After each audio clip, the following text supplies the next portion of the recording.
show me.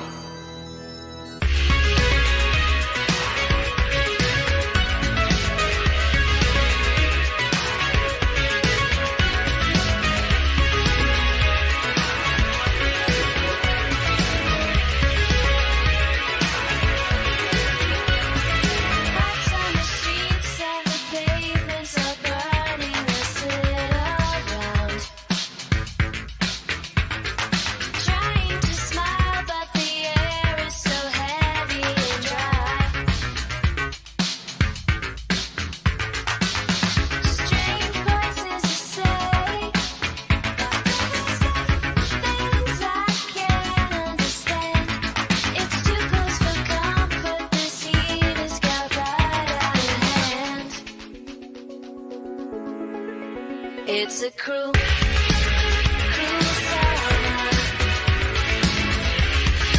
Leaving me here on my own. It's a cruel summer.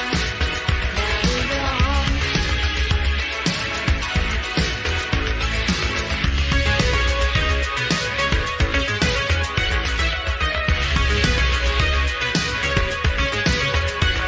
The city is crowded, my friends are away, and I'm on my own.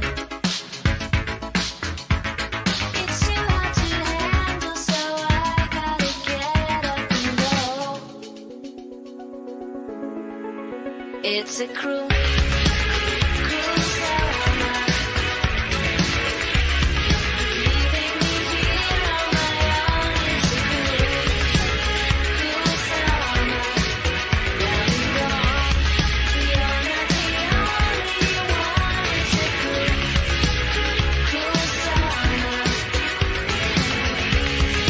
Leaving me here on my own. It's a cruel summer. Now you're gone.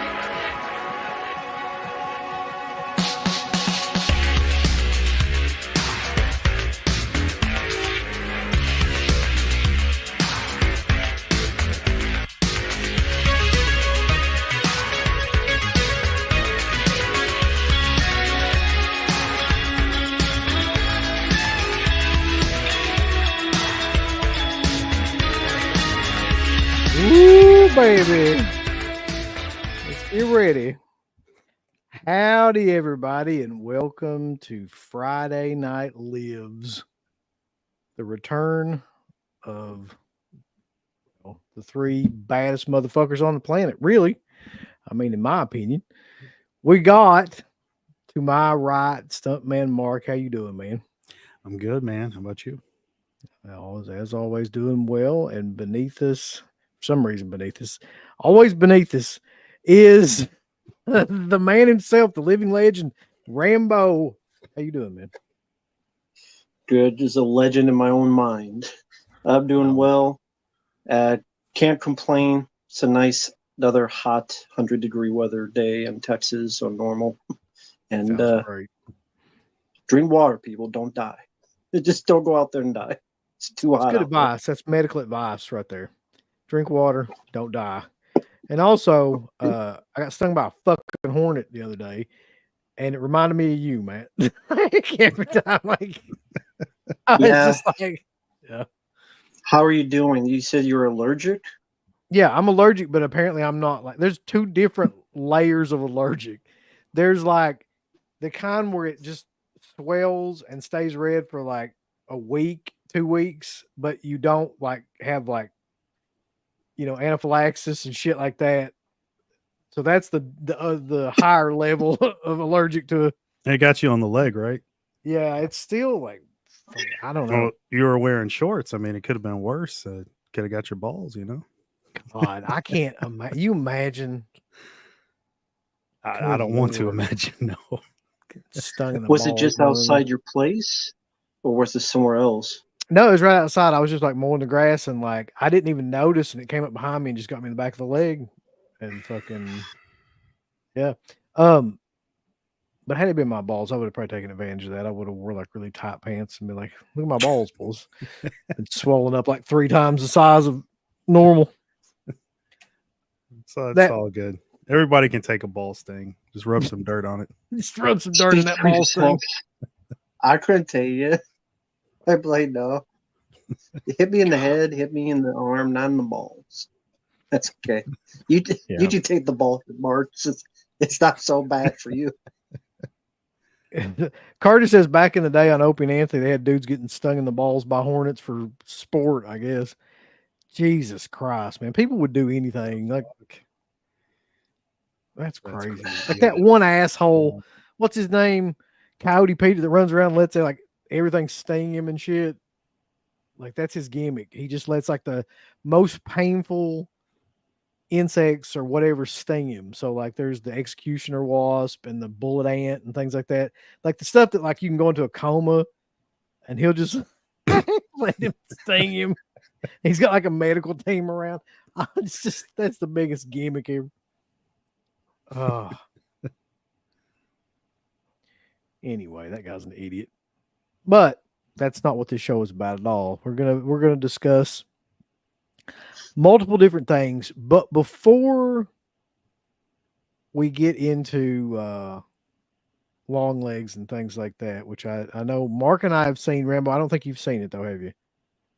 No, Okay. but you guys Well- can say whatever you want, spoilers, whatever. It don't matter to me.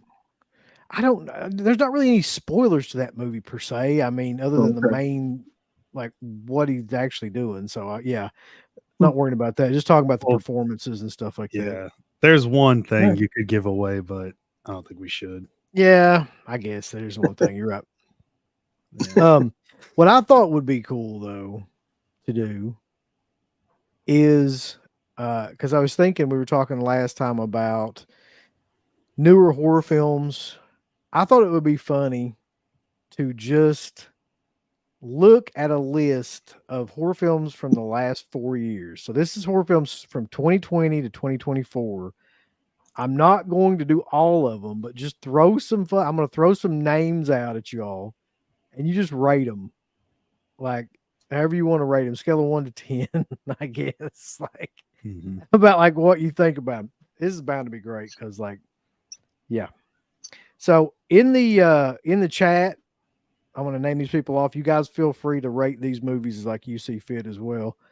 We're going to go through, have a bit of a rewind and just go back to the 2020s and do a brief review of these films. So we've got in the chat Justin Smith, who says everything is gay. Mike B, Send More Brains, a Tinchy fan. Ronnie Thrillsap's in here. Carter's in here. It's good to see everybody.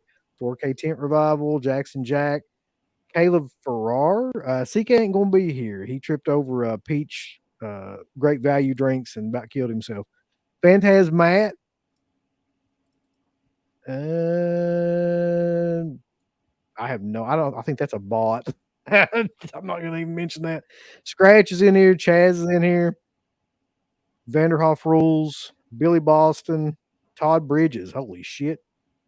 We got Todd Bridges in here. Got a celebrity. Uh-huh. And Mozart's Ghost. All right. Let's get started. Let's start at 2020. The year is 2020. I don't know what y'all remember about 2020, but I remember quite a bit because that was really the beginning of fucking COVID and the lockdowns and all that stuff. So let's see what they had. And I'm just going to throw these out here and you guys tell me what you think, okay? Mhm. Sure. So the first one, this is bad because this is directed by the same guy as directed Longlegs. So we're getting off to a start. It's all connected, just like the movie. Gretel and Hansel. Did anybody see Gretel and Hansel? And what are your thoughts? Oz Perkins directed it.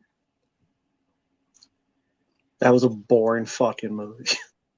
That was slow. It felt like nothing happened in that film for like forever.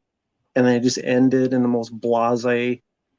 I don't remember any violence in it. I don't remember any like characters in it. I mean,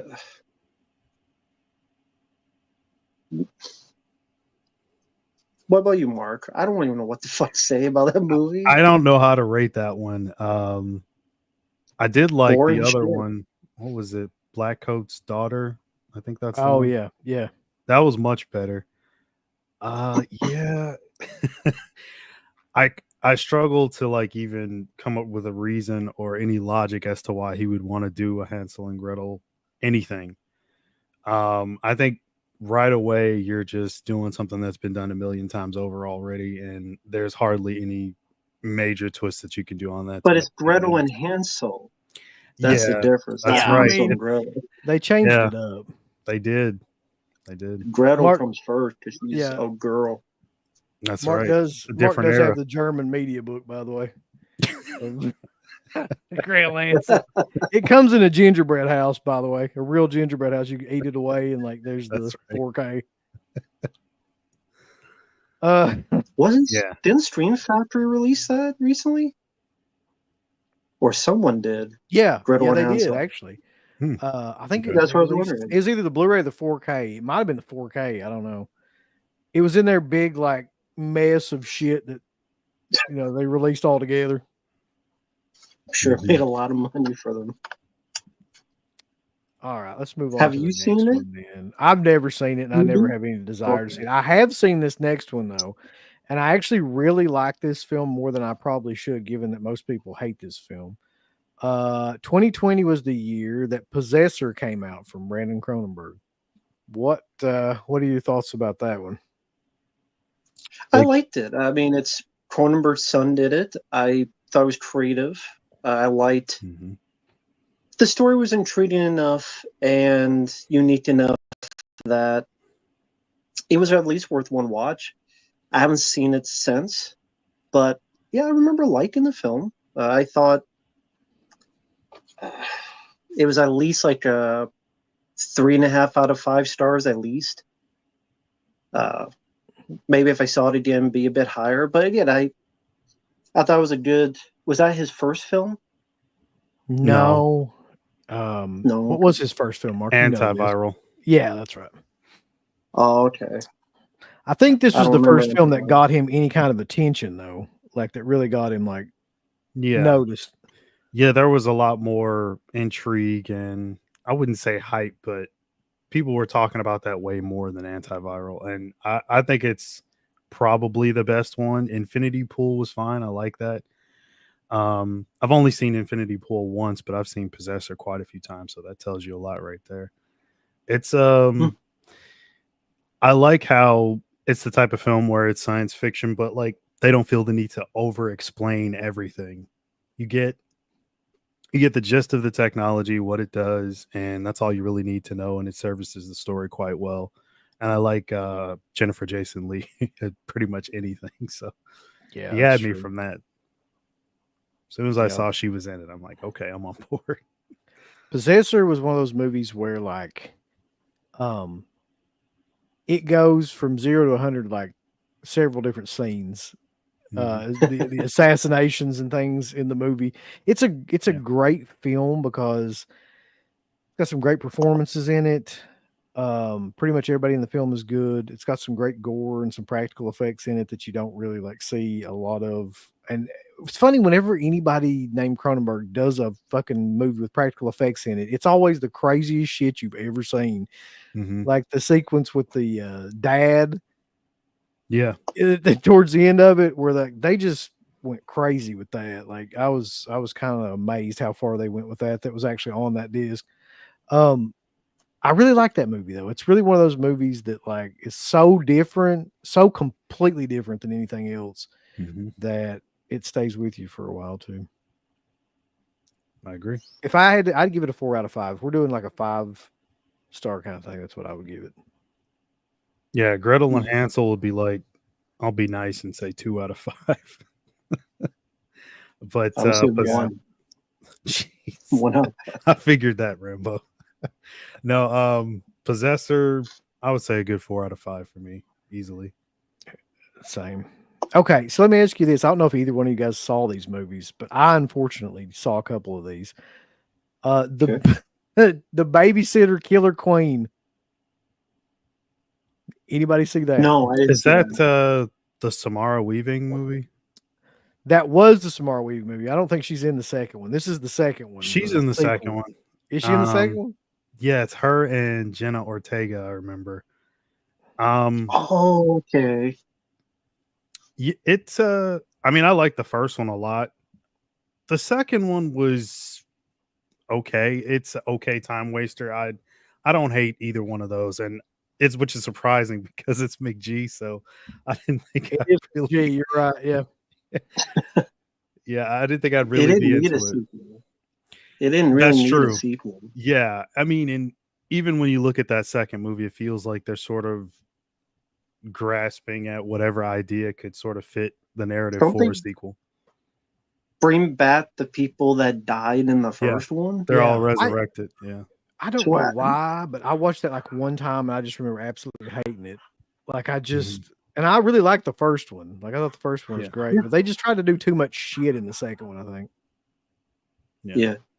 Yeah, I like the first one. Second one, I think I did see it. I forgot about it. I forgot that was the title. I'm like, I kept thinking I was sitting more on the Killer Queen stuff, but yeah. Not every movie needs a sequel. I mean, but that's par for the course. That's not the first or last time this happened. I'm gonna tell you something Yeah. too. Samara Weaving is amazing. To me anyway. Yep. Like she okay, she had a run like of movies there that were outstanding. I don't know what the hell happened to her, but like so here's the movies that she was in. She was like, in pretty Scream 6. Oh shit, Mark! Shut up with that fucking movie. I was trying to avoid it. I was like, yeah, she's also in Screen 6 in my mind, but like, she did okay. So she did The Babysitter, she did Ready or Not, she did Mayhem, and there's one more too that she did that was really good.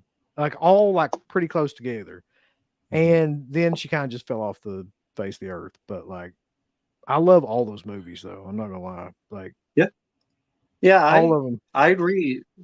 Babysitter I liked. Ready or Not, I did not mind. I Mhm. loved Mayhem. Yeah. The same guy who directed Wrong Turn 2. Yeah. And it's one of his Joe best Lynch. movies, Joe Lynch. Mayhem. Yep. Yeah. And she was in another one with the guy, Daniel Radcliffe, that was interesting called Guns Akimbo. Guns Akimbo. Yeah. Guns Akimbo. Yeah. That's the one where the guy, for those who don't know, he wakes up and he's got guns bolted to his hands, and it's like this over-the-top action movie. Oh, she was in Bill and Ted 3. Yeah. She was. Oh, was she? I never made Was it she through see that it? movie. Like I got through the first like 10 minutes and I was like, this is just depressing. I'm turning this off. Yeah. Yeah, you because weren't isn't missing anything. she Alice Winter's daughter? I think. Bill Yeah. as Preston's daughter. Yeah. Yeah. You didn't need to see more than 10 minutes. The film sucked. Yeah. I You just didn't miss couldn't. anything. When they really started talking and stuff, and I was noticing Keanu Reeves and all of his mannerisms, I was like, he's just I can't do this for a whole movie. It just wasn't. And like the Mark said, she same. was in Scream 6, and then she was in that G.I. Joe movie Snake Eyes 2021 Mhm. that Good Lord. people didn't watch. Put that on your resume. Yeah. Oh, yeah. Was Channing Tatum in that one too? No, he died. I remember she Not was in real life. also I mean. she was also briefly in Yeah. Ash versus Evil Dead. Yeah, somebody brought think- that up on here too. Yeah. Oh, did they? Okay. I don't remember that at all. I must have stopped like watching it when she came into it or something. Okay, so here's another one I'm not sure if you guys saw or not. It's one of my favorites. I've never really talked about it on here, but it's one of my favorite movies from this time period. The Hunt with Betty Gilpin. This is the I like one. that one. Yeah, this is the one where they all It's like get surviving dropped the off. game. Yeah, it's exactly like Surviving the Game, except like she's the Ice-T character, or Ice Cube, or whoever the fuck was in that. Ice-T. Yeah. So she's amazing in that movie. That's the main reason why I liked it, because her character is Yeah. just outstanding. But it's a Hilary very Swank. Hilary Was Hilary Swank. Swank in it? Yeah, Emma she's the Roberts lead. too. She's the lead villain at the very end of it. They have a great fight Yeah. sequence at the end of the movie too that like goes on for like 15 minutes. Mm-hmm. Yeah. And basically the plot of the movie is political. It's like I think they're liberals are the ones that bring all of these like Republicans to this place, and then like they start picking them off one by one, and I don't know, just the way that they make fun of like both ideologies and everything in the movie is great. And the end fight sequence is one of the best ones. I just love that movie. Yeah. Well, yeah, the table 54 guy, the reason it got pulled was because what UB said, it was political and people got very, very butthurt. So butthurt that they just wanted to mess with the release. And Uh-huh. what did you feel about the politics of it? Did you feel, I mean, it's part of the plot. There's a It reason is. for it. But that did hurt it in the bot. But do you feel you're glad it was still in there? For Yeah, the product, because even though it hurt it? it most of the time in Hollywood when they do a movie like that, it's making fun of primarily like Republicans. Mm-hmm. It's got some sort of woke agenda. This was the opposite, and this is why it pissed so many people off. It was making fun primarily of liberals, and like Yeah. you know the fact that they had all these beliefs that they were trying to shove down all these people's throats before they killed them. They wanted them to admit that they were wrong and all this shit. Yeah. And like it, I think that's why that movie got tabled and kind of shit on, because like it didn't have the right political message. But anything that makes fun of politics in any way, I'm for, because it's just ridiculous. Like politics are fucking ridiculous anyway. So This is true. Yeah. But yeah, I did enjoy that one. That was a good one. So Yeah. Doesn't really get I don't know, talked right about. now. though. No, no, it never gets talked about, which is interesting considering what it's about, really. Mhm. Then we've got the Invisible Man remake, the Lee Winnell Invisible Man that everybody creams their jeans over all the time.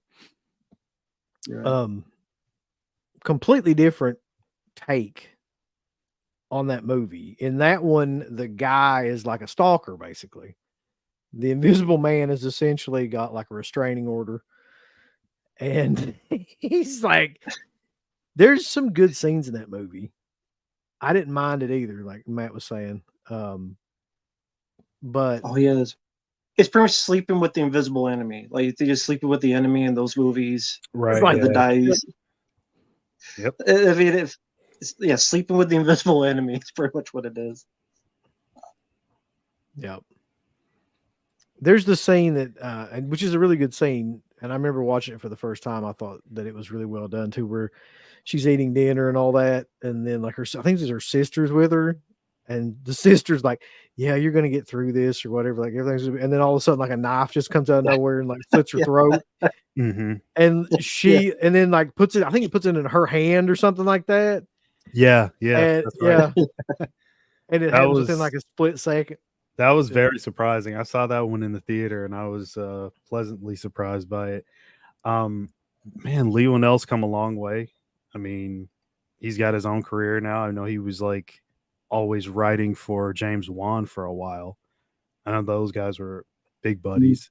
I remember listening to them talk on the Mick Garris podcast, like how they got their start in Hollywood and they came to America with no money, and now both of those guys are really, really successful. So it's interesting to see where he's at. You know what Lee Winnell's doing next, right?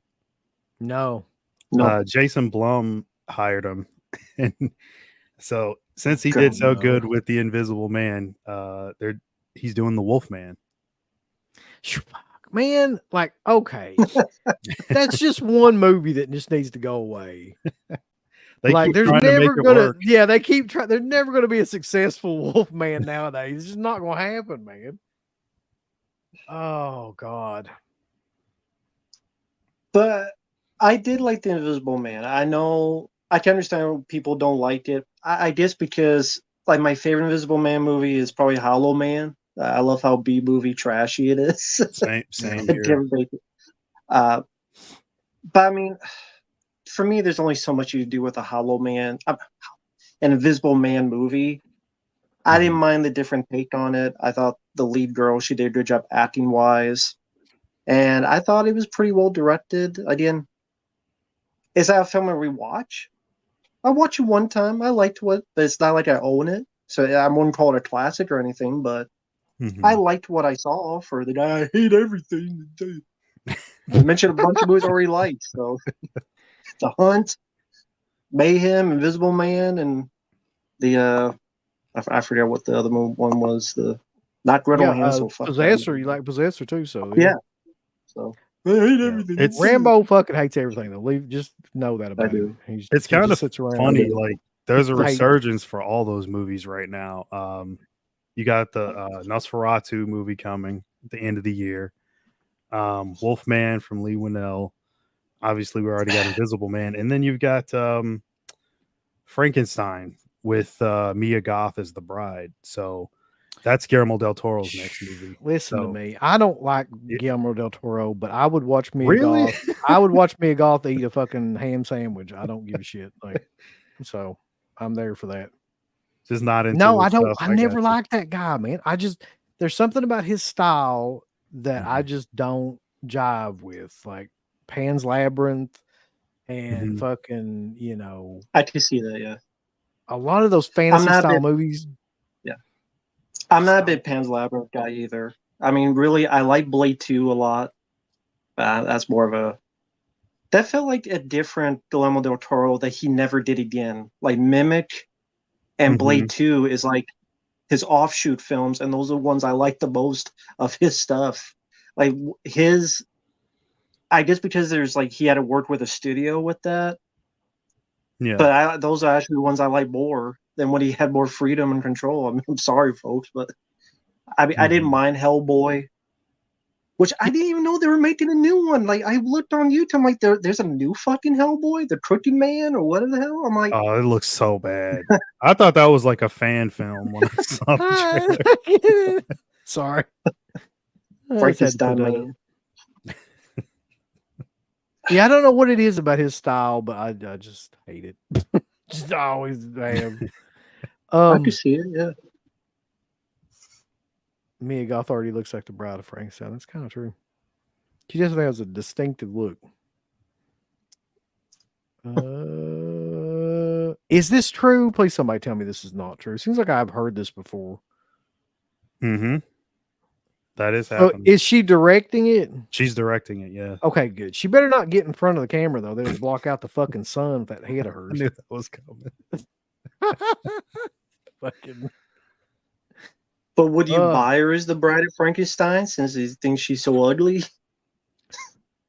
Yeah, it'd be hard to find like a wig that would fit over her head. That big hair thing. You'd have to have that made from 1,000 Ukrainian girls or something because, like, shit. Potato head. Yeah, I can't stand Maggie Gyllenhaal for anybody that doesn't know. Add her. For some reason, when I hear UB say that, I always think of Michael Parks and from Dusk Till Dawn. Where he's talking at the beginning like that potato head. He's talking about Yeah. I remember that. either Jay Gyllenhaal, Maggie Gyllenhaal, or Tom Cruise. I always think of Michael Parks and from Dusk Till Dawn. I might hate Jake Gyllenhaal more than Maggie Gyllenhaal, actually, because Maggie seems to have a bit of like humility and at least something going for her, like some charisma. Jake Gyllenhaal, on the other hand, just seems like a total fucking douche with his big fucking head walking around. Like his damn head's too big for. Well, they both are. Like something they had the gene for like a giant cranium is strong in both of them. It's a shame their brains didn't get into that equation.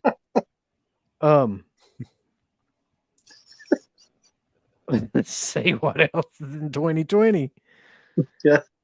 Okay. Oh God, I still forget this movie exists. The Grudge reboot thing. Oh, I skipped it. Didn't watch it.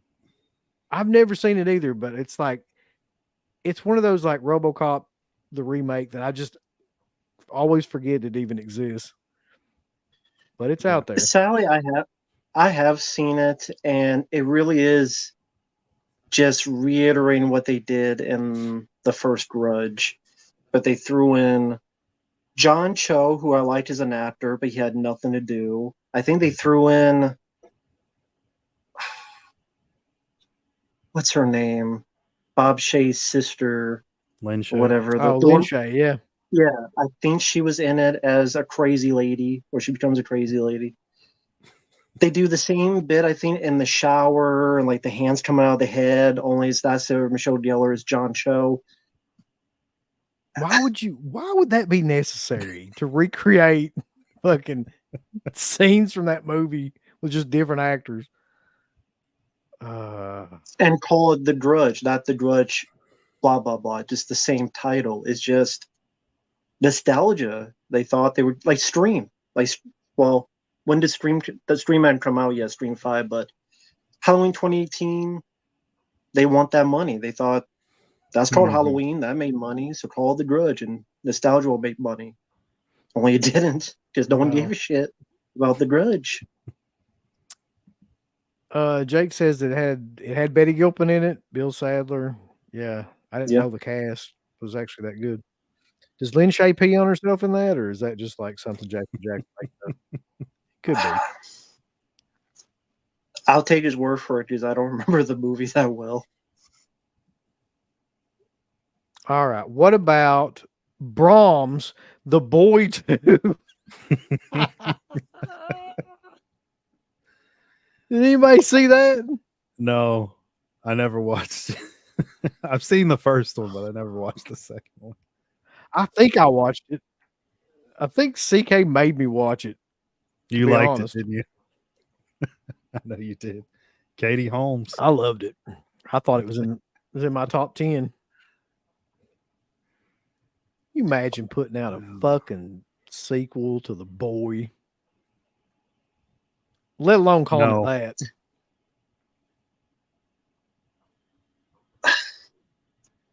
I vaguely remember, didn't they like change the complete premise?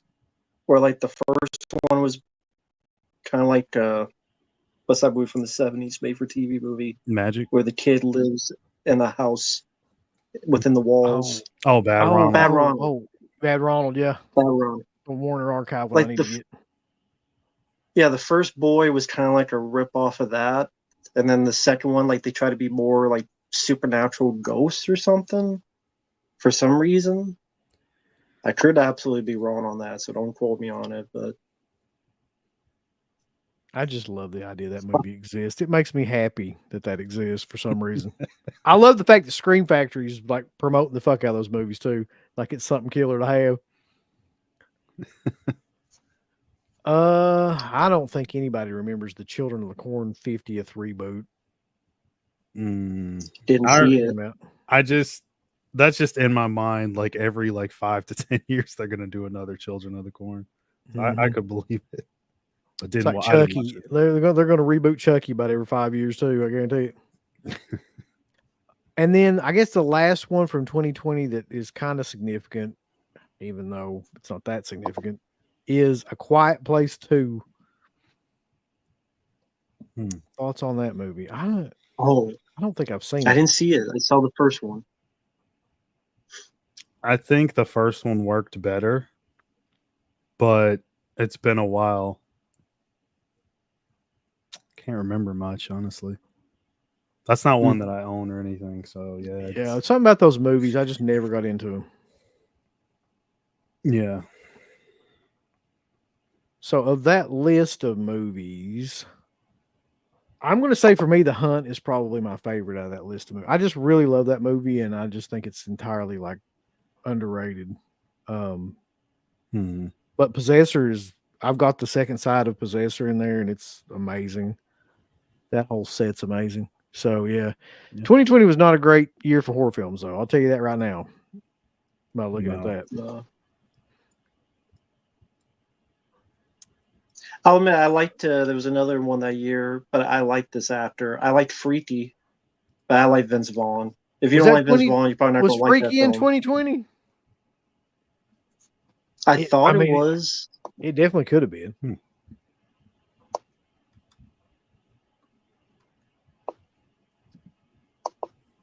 Maybe I'm wrong.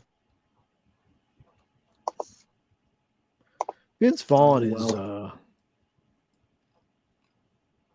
he's actually a fairly decent actor. I liked him in Brawl and Cell Block 99, and I liked him in like Wedding Crashers. Yeah. Like he can play like multiple different parts, and he's actually not that Yep. bad. Now, I mean, of course, he did Psycho as well, but I don't think that was his fault as much as it was. Did Gus Van Sant direct that fucking movie? I think he did.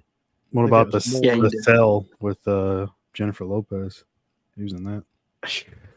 That movie, that is honestly a movie I need to go back and watch again because I like the feel- visuals. I'll Yeah. give it the visuals. I thought a lot of that was pretty cool. I feel like I would like that movie more now than I did when I first watched it because I was just like, what the fuck is this at that point? But now I feel like I might have more appreciation for it.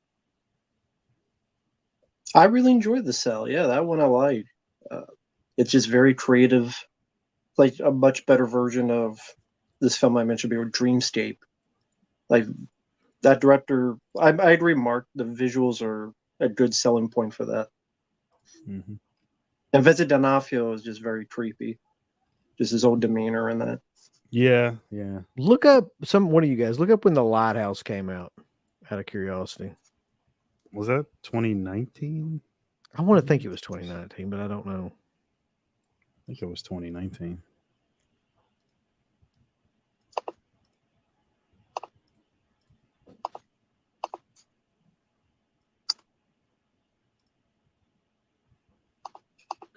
I would do it. My internet. Oh, there you go. Thank you, internet. Fuck you. 2019, Okay. Yeah. October 2019. Somebody brought up Saint Maud, which we also just reviewed. And I don't even know. I mean, yes, I guess that is a horror movie, but that's a Mhm. hard movie to describe. Like what exactly in the hell that movie is. Right. It's like a psychological character study thriller with at the very end, there's a little bit of horror like to it. I told you what it reminded me of was May. Like Mhm. it's very similar in terms of like the characterization to May. But Okay. there's a lot more religious kind of aspects to that movie. I liked it. It's just it's one of those A24 movies I know I'll never go back and watch. Like if I want to be depressed and sit in an open grave and want to like just lie down, I'll watch an A24 movie because that's mostly what just go out there and I don't know.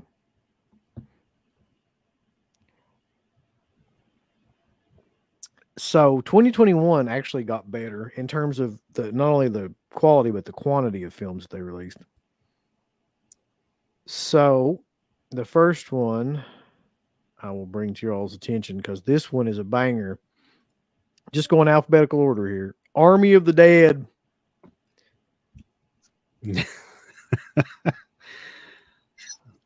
That should have been That- fun, but I don't know what the hell happened.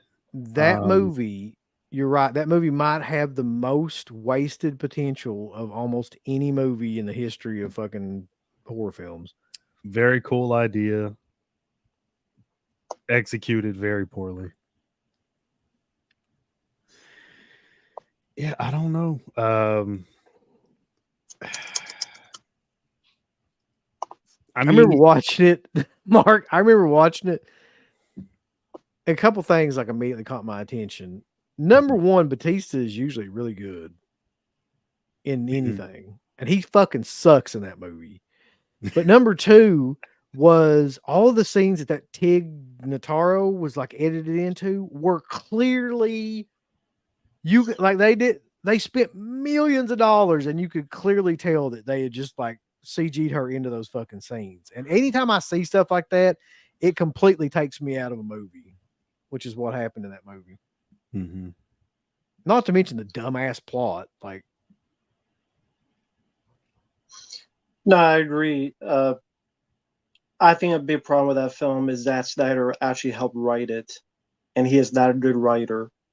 Mhm. How you feel about Dawn of the Dead, the remake? What helped was he didn't write that film. James Gunn wrote it.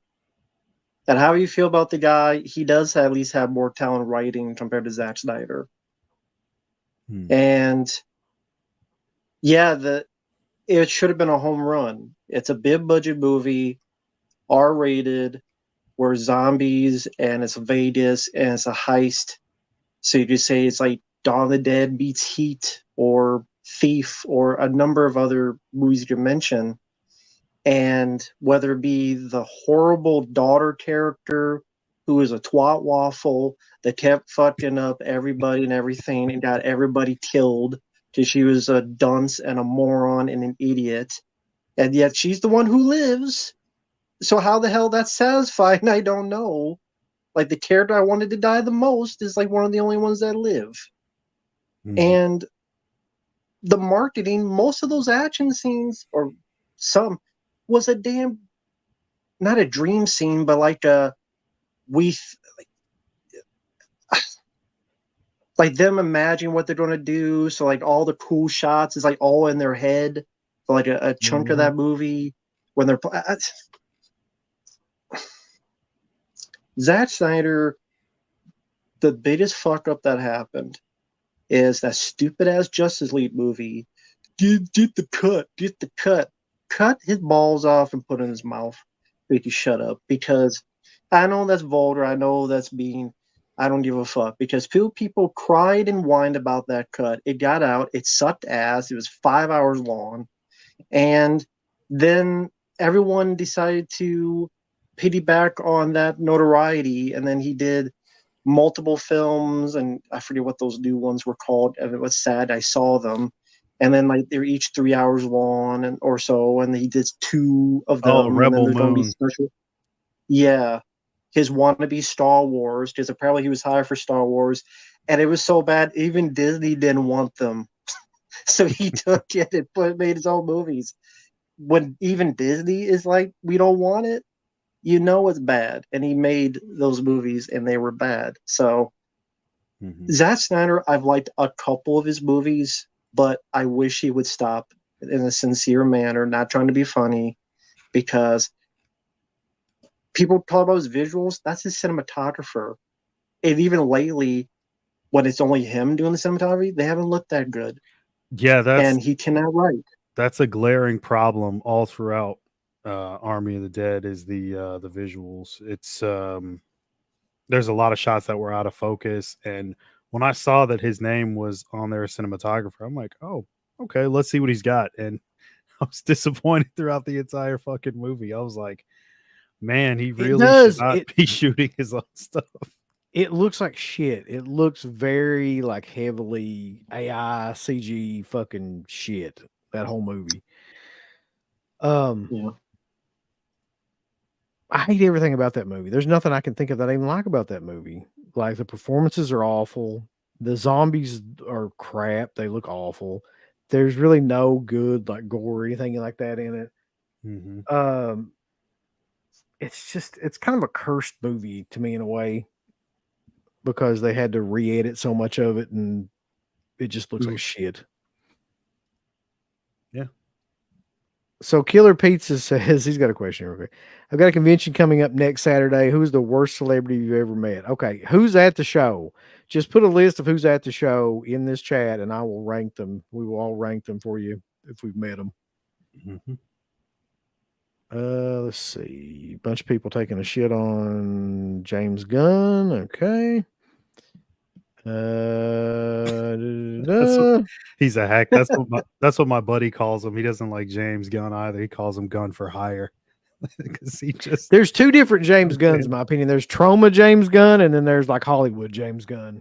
Like those two guys are completely different to me.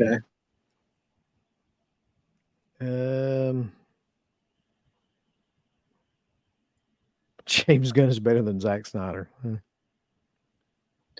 That may be true. Okay.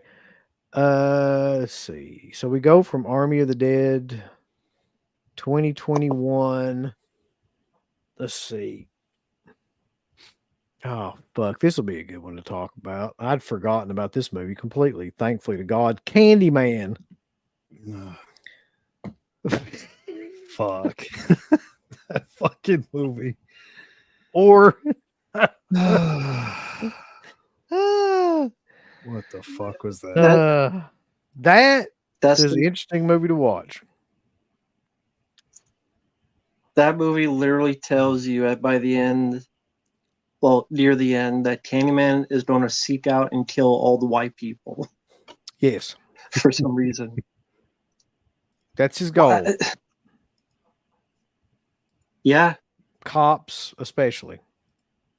Mm-hmm. That's the Jordan Peele inspiration. Mhm. He was the producer, so it makes sense. Wasn't there a thing in the opening, like it was shadows you saw, and it was like cops beating on people and like shadow puppet play? Yes. Yeah. It was, yeah, And I'm that was like, exactly what it was. You talk about like being too heavy handed with a fucking message and like being too on the nose. Like there was no subtlety in that movie whatsoever. It was just like, it's exactly what Wes says, Candyman versus white people. Like, that should have been the name of the movie because that's what that movie was about.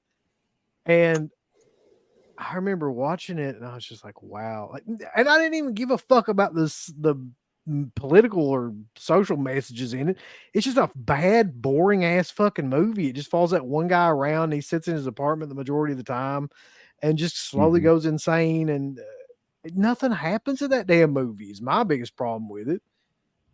And there's nobody in it that's interesting like Tony Todd was in the original. There's nobody charismatic in it that you fucking care about. Like, Mhm. didn't they try to have a Sad. CG Tony Todd at the end for some reason? They did. They Yeah. did. Yeah. Yep. Like, He was on set for like an hour. They just scanned his face in. It was so what they didn't fucking terrible. what they didn't understand is like the original Candyman, which I do like. You can look into social context of the poor. You can, if you want to. But the gist of the Candyman was kind of like a, if not a Dracula, but that kind of monster, tragic monster with a backstory. And the way Tony Todd was playing it was trying to be in the air of a Bela Lugosi kind of actual performance to create that type of character. This didn't do any of that. It like Mhm. completely forgot that was even a thing. I agree, it's very boring. I just still remember scenes in the original, the scene where the kids like they're telling the story about that kid who's in the bathroom and he's like screaming and you see the blood in the toilet. Oh yeah. That was still freaky when I saw it. I probably saw it when I was a kid. I can still pop that image in my head and it's like, ooh, that's still pretty freaky with the way it was done and the way it was filmed. This is, I think the director went on to do that superhero movie, The Marvels. That's how good she Mhm. was. A Captain Marvel sequel that no one watched because you get people who don't have talent to do those. Mhm. And she didn't have talent to do any of this. So the, Somebody mentioned too, and this is true, like in the original Candyman, there was a lot of like social commentary. It was just much better and like better written, better performed, kind Mhm. of, understated, but it was still there. And in this one, it's just like that's really the whole that's the problem I have with it. I think more than anything, the whole point of the movie is just to put that shit in there. Like the point of the movie is not to have a good story. The point of the movie is not to have anything like memorable. The point of the whole fucking movie is to have that commentary in there and just Mhm. beat you over the head with it literally like sometimes like It just I completely and destroyed the mythos of the legend of Candyman. It made it so that yeah, anybody can be Candyman due to tragedy, and that's really, really lame. yeah. There's nothing special about that. But Rambo, you hit the nail on the head with that chick. She's not.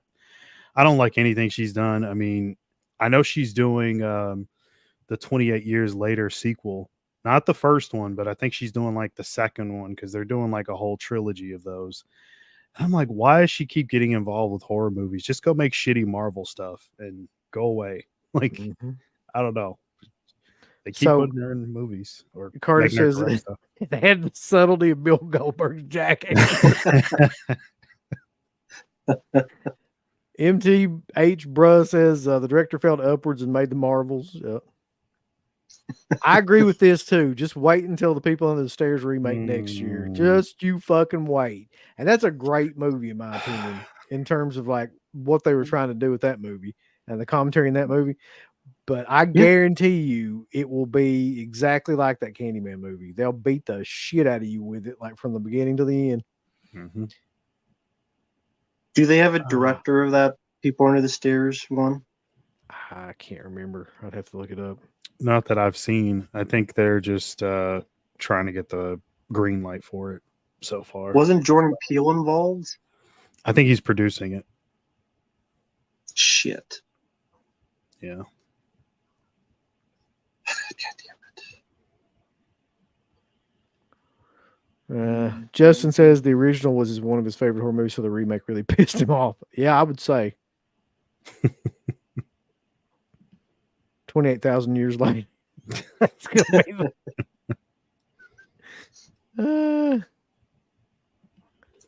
okay. So we all kind of stand on where we stand on that one anyway. Let's see what else came out that year.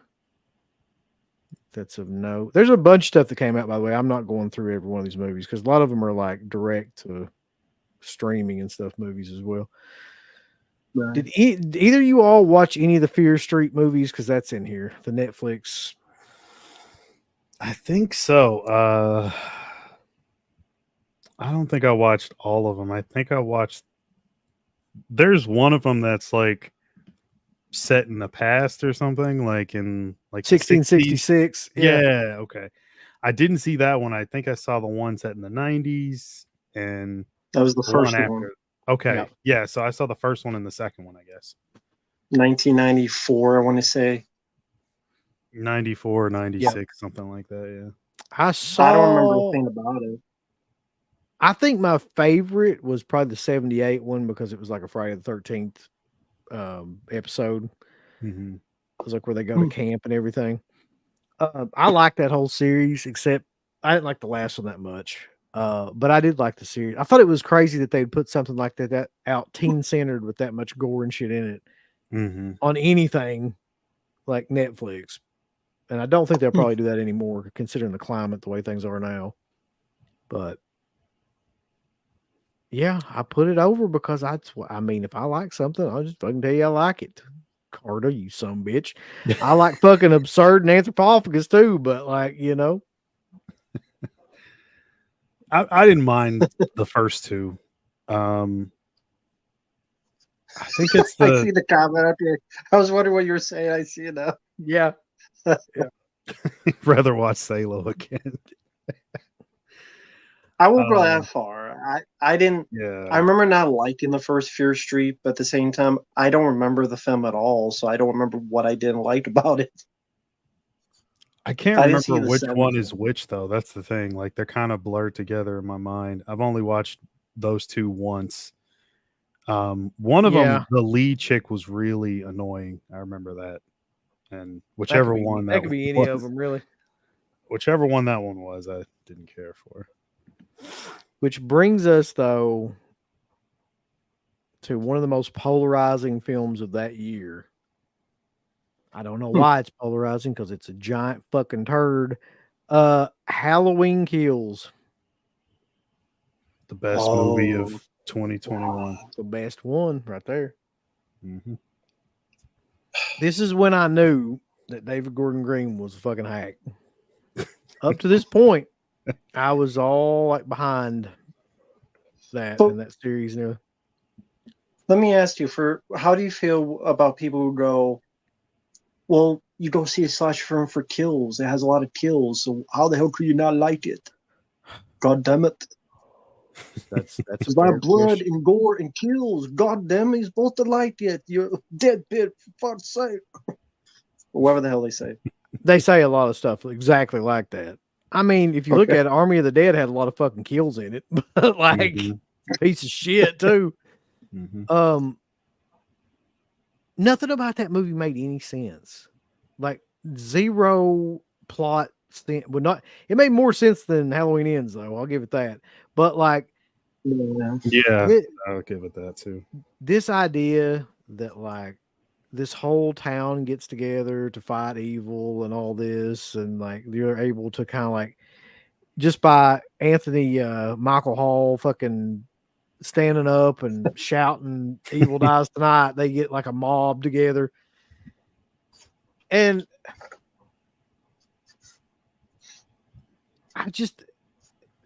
Isn't that the one too where there's a sequence? There's so many sequences in the movie where like they try this humor, like dark humor kind of stuff, and it fucking completely where like this woman's flying around like a drone or something, and it hits Michael Myers, and he comes in there and kills her and fucking her husband.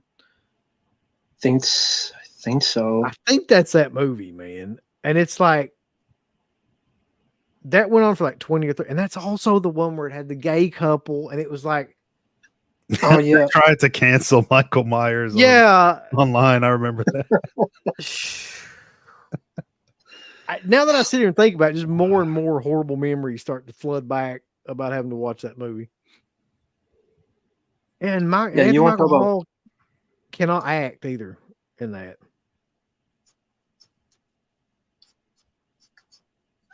It was just a I bad find- idea. Go ahead. No, go ahead, Mark. What was the bad idea? His character, like that whole thing, like no, who wants to see that? Like, okay, so you have Jamie Lee Curtis in the hospital the entire time, which is probably one of the biggest things that I dislike about the original Halloween 2. And then you repeat that again. So I'm like, okay, there's strike one. She's And then- gone almost the entire movie. Yeah, she's not in it. Exactly. And then you have Anthony Michael Hall running around trying to rally the troops. And it came off as like so over the top and ridiculous. And I just didn't get the point of why they turned that character into trying to be like some crusader to kill Michael.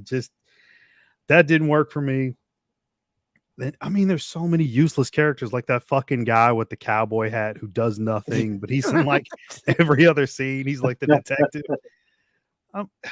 Man, He shows It up. gives Didn't you he more- show up in the other Yeah. one too? He shows up in Halloween Ends too, doesn't he? yeah, He does, and he Uh, does nothing again. yeah. He does exactly. absolutely nothing. Gives you more respect for the Duke and Jason Gozel. I'll say that. At least Yep. he put a hot dog through a donut. You know. And Carter brings The- up another thing that I forgot too, which is Charles Cyphers is in the movie, and it almost is like that. Right before a scene, they like used a fucking cattle prod on Charles Cyphers and just like had him read a line. You know what I mean? Like he just seems completely like Joe Biden esque in that movie. Like he's just like reciting a line, like, and they Mhm. edit around it like one time, and it's just sad to watch that shit. Or even the, I forget the actor's name, Will something, the police officer who's very close to Jamie Lee Curtis. He got killed and run over by a car in 2018. Yep. And then he just gets wheeled in and he's perfectly fine. He just has He's like all right. a cast on his arm or something. He got run over by a car, Will Patton, on his chest. Like, boom, boom, boom, boom. Yeah. And he was there for, I don't know, 30 minutes, like however long for someone to find him. He just goes, he's got a little bandage on his head and like the cast on his arm or something, and is like, And I what? think that, yeah, exactly. The part that got me the most when I really hated this movie more though was when Jamie Lee Curtis came out and she was like, yeah, like this is a movie about, you know, mob mentality and like what's going on in the United States now, and like Yeah. how, you know, all this stuff is political and yada yada, and like there's supposed to be this big message with this movie and stuff. And I was just like, no, you just made a giant piece of shit movie. Like you can't come out and say that it has all these wonderful things about it now. Mm-hmm. And she's kind of gotten full of shit in her age too. Yeah. I just hated that movie. I know a lot of people that like that movie, unfortunately. And I mean, for Mhm. people that want to see a lot of bloody kills and all that, I mean, it lives up to that part of the title, but I mean, You just see the other Halloween films and Friday 13th films, and yeah, you see that's kills what I on was gonna them. say. Yeah, Halloween 4, you see thumbs Yeah. to the foreheads, and like you see kills in other movies. That's people It's- like it's new such a kills stupid though, Rambo. title. They don't like old movies. People like new movies. The thing. But Like like for the diehard the girl Michael that fans, I kind of get it. I can kind of see why some people would really, really put it over because it's the character at its most unhinged. I get it, but for me, the girl that's that shot herself in the head. Mm-hmm. That's like, yeah, I remember that. I remember that. sorry, go ahead. I mean, and this question, by the way, I think Wes put up a fucking thing about Carpenter talking about like how that David Gordon Green was trying to do something different with Halloween Ends, and then he shit all over like Rob Zombie's Halloween film. So this question has been on our Instagram for the past 6 months since he posted that fucking meme, and people still comment on it. The question is the Green trilogy better than the Rob Zombie films? Carpenter sure thinks so. He said Halloween Kills was his favorite. So He got paid. well, he said he put it- hated Ends though. I'll He put was it to you not a this fan of way. Ends. This is my take on that. I think that Halloween 2018 is better than any of those Rob Zombie Halloweens. I also simultaneously think that Halloween Ends is worse than any film of any of those films. That's how I feel about it. Yeah. I would rather watch yeah. Rob Zombie's Halloween again multiple times than sit down and watch Halloween Ends again. I don't know. Rob Zombie's Halloween too. I wanted to walk out of the theater when I saw that. I was just, I should have known though, but I don't know if I could say it's between that and Ends. I mean, those are definitely the worst of the franchise.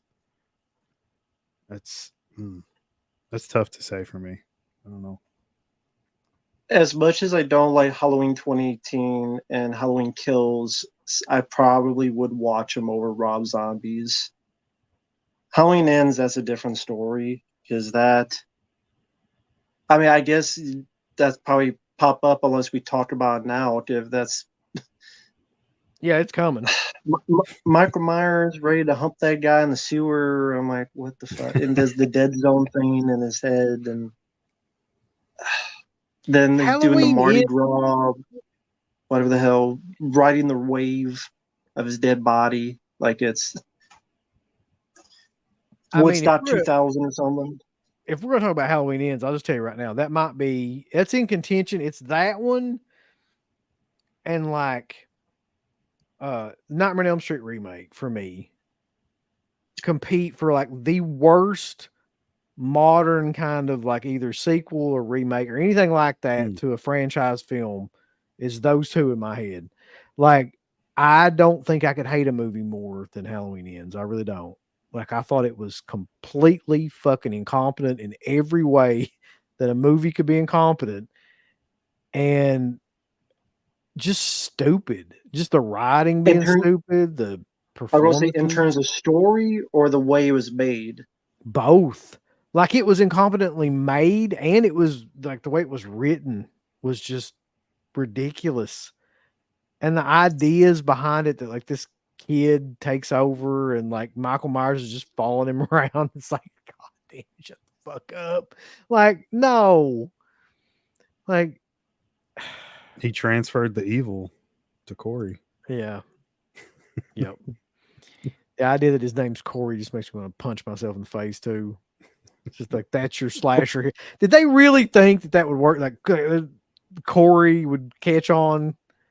Like, I don't understand that, man. Like, there's nothing about that that's appealing whatsoever. And his character wasn't appealing at all either. He kept whining about where he's at and all these other. I'm like, fucking move. Oh my God, Michael Myers may come back. Fucking move. Like, why don't you just move? That is a good point. One quickly, like, so Laurie Strode was so PTSD upset that her friends died. But if her daughter dies, she's baking cookies the next year. Happy as can be. Explain that to me for people who love the film. Well, that was the part that a lot of people like started getting like started noticing more and more that didn't make sense was like her complete shift from being absolutely terrified and living out in a farmhouse, like, and all this shit to Shotguns. baking, shotguns with bandoliers to baking fucking cookies and acting like nothing had ever happened. And most people in that movie acted like nothing had ever happened. Like that, none of that stuff in the previous movies had happened, really. Right. And it was so jarringly fucking bizarre that how different that movie was than any, like, How upset that town was and feared that, like, how many people died in the first film? 3? oh yeah, was it 3 or 4? I can't remember. It wasn't many. Half the fucking town died the previous year and they're fine. So they're Mhm. so crazed that 3 people died 20, 30 years ago, but half the fucking town was murdered and they're fine. Like, Yeah, they got shouldn't over be that like quick. that. Like, listen, they got stuff to do. They got to bake cakes and shit. Like, they can't be worried about That's like true. half the town getting taken out. Right. I think that Corey Cunningham is my least favorite character in any fucking movie ever. I think that might be just the worst thing ever. But the I'm still funny thing pissed. about that is there's people that'll be Yeah. like, that's the best thing ever. It's like, is it though? Is that the He's What are their reasons? What are their reasons for saying they that? say the same fucking thing. They're just like, well, it's something different. Like, it was something unique. Oh, And they never tried anything like that before, and like Mhm. blah blah blah blah. And I'm Well, just they like, kind of yeah. did with the end of Halloween 4, so it's not that new. Transferring the evil to another person, and Mhm. Christine did the same fucking movie. So I mean, they literally said they ripped off Yeah, well, Christine. that's So pretty clear too. Yeah. Mhm. I remember seeing something about David Gordon Green talking about the silver shamrock mask thing that was going to play a part in the script, but they cut it out. Which I don't know if they ever shot it, but I don't know. It wouldn't have made the movie any better. But I was just going to say earlier that guy's doing conventions. Yeah, we saw What's him at that one. guy's name? Rowan Campbell. Yep. Yeah, I know his table's probably going to be empty, so I'm going to go over and ask him. I got to talk to him about ends. I got to know what the fuck happened. He was at a Whorehound that we went to, and we looked over, and you're right, his table was fucking empty. Yeah. Like, it was like there's nobody around. I just don't think that people really. I mean, initially, like some people came out of that movie, and I think that they were probably like, "Wow, that they tried something different," and that was, And then, but I think after you think about that movie more and more, at least I hope so, like you're just kind of like, "This is shit, dog shit." Like, It never seemed like the actual end to all the stuff that we had. It's just like right. something they threw together at the last minute.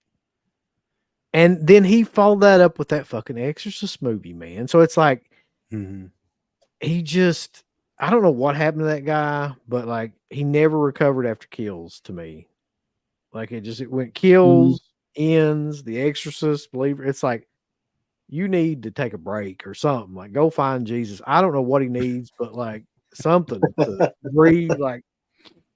restart his creative process, because all those movies are awful. Anyway, let's move on from Halloween. So Last Night in Soho, Edgar Wright made that film in 2021. Very Couple underrated. things. Very underrated, Mark. You're right. Had Diana Rigg in it. People know Mhm. Diana Rigg now from the fucking Game of Thrones bullshit. I know her from the original Avengers, which is where you should know her from as well, because that series was fucking killer. And she was Emma Peel in that series. You should watch it. But also, everybody in that fucking movie was great. The cinematography was amazing. The music was amazing. I don't know many guys that can put together a movie like Edgar Wright. If you look at his body of work, of course, everybody knows Shaun of the Dead. Hot Fuzz is amazing. I even like The World's End, even though I think that's the least of like those movies. And then like get into his other films, like what was the fucking one everybody's like a cult film that everybody always talks about? Scott Pilgrim.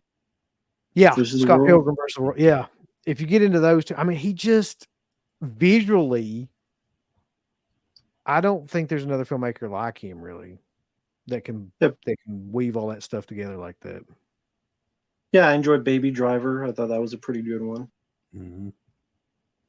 Yeah, I've liked all his movies. Last Night in Soho was very well done. Cinematography, production, design. I mean, everything about it was just right. The story itself, like, is probably up for debate for some. I could go with some people not liking that, I guess, but as far as making a film, I mean, he knows what the hell he's doing. Yeah. Like, that's not even debatable. He's great. I even liked Anya Taylor-Joy in it, old Hammerhead, even though, like, Look, buddy.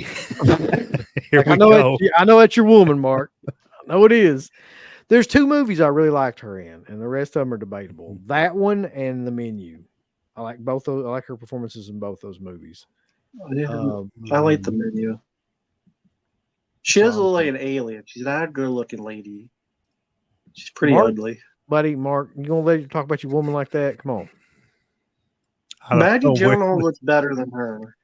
No, Maggie Gyllenhaal don't look better than nothing. Maggie Gyllenhaal doesn't look better than a fence Buddy, post. Let's be I'm honest. gonna end the stream right now. Mark's leaving if you keep his shit up. She's not that good looking, especially in Furiosa. I still haven't seen that, so I haven't seen it either. I'll take You it. love the woman so much, but you didn't see her movie that bombed. You're not supporting Yeah, her, Mark, you don't support him. Like, You don't support her, you're not a fan. Not a true fan. That'd be Well, more money none of- going in George Miller's pocket, and I think he's kind of lost his way. I don't know what's going on with that guy.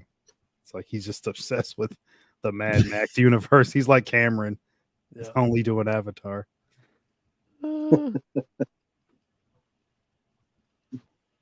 So, let's see. Oh my God, this one was killer too. I still can't believe this movie exists in this time frame. Malignant came out in 2021. That is such a bizarre movie for so many reasons. It's bizarre because that's a movie James Wan made. In between all this Conjuring and Insidious universe shit. It's also bizarre because it's basically like a straight kind of like rip off of Basket Case and a bunch of movies like that too, like exploitation style movies. But that scene in the jail cell alone Mhm. makes that That movie was a classic. did Zoe Bell in the jail. Oh, with it her? was, yeah. Yeah. Yeah. Yeah. I love mean, that movie. it's- People really have split opinions about that movie too a lot, but I loved Mhm. it. It like I didn't like the fact that it ripped off Basket Case and all those movies like that, but at the same time, the more I think about it, the more I like the fact that that movie even exists because it shouldn't. Like nobody else made a movie like that at all around that time period. Like, Yeah, I mean it's definitely a risky move. I mean, it didn't pay off, but I No. mean, I'm still glad it happened. I enjoyed Malignant. I could see how a lot of people wouldn't though. It's not for everybody for sure. But I thought I was very entertained. I love the look of the killer. You mentioned Basket Case, but it was definitely an inspiration, like a lot of other movies were clearly an inspiration with the lighting and a lot of different stuff. yeah. I thought it was fun. Yeah, it had giallo tints to it. Mhm. It had, those kind of Henlotter kind of tints to it. Yeah, the 80s Henenlotter vibe. Yeah, it just had a lot of those. And that, when you recognize that stuff, you kind of mark out for it. Like if you know those movies really well. So, Mhm.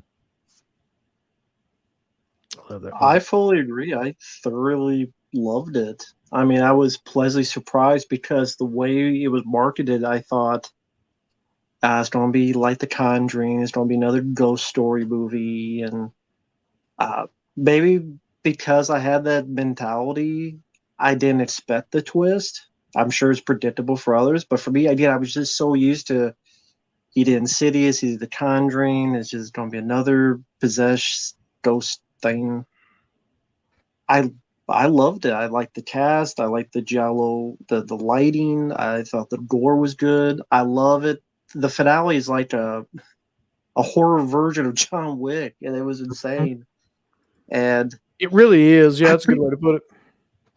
it was refreshing. Like it felt in the films that go into theaters, it felt unique compared to others.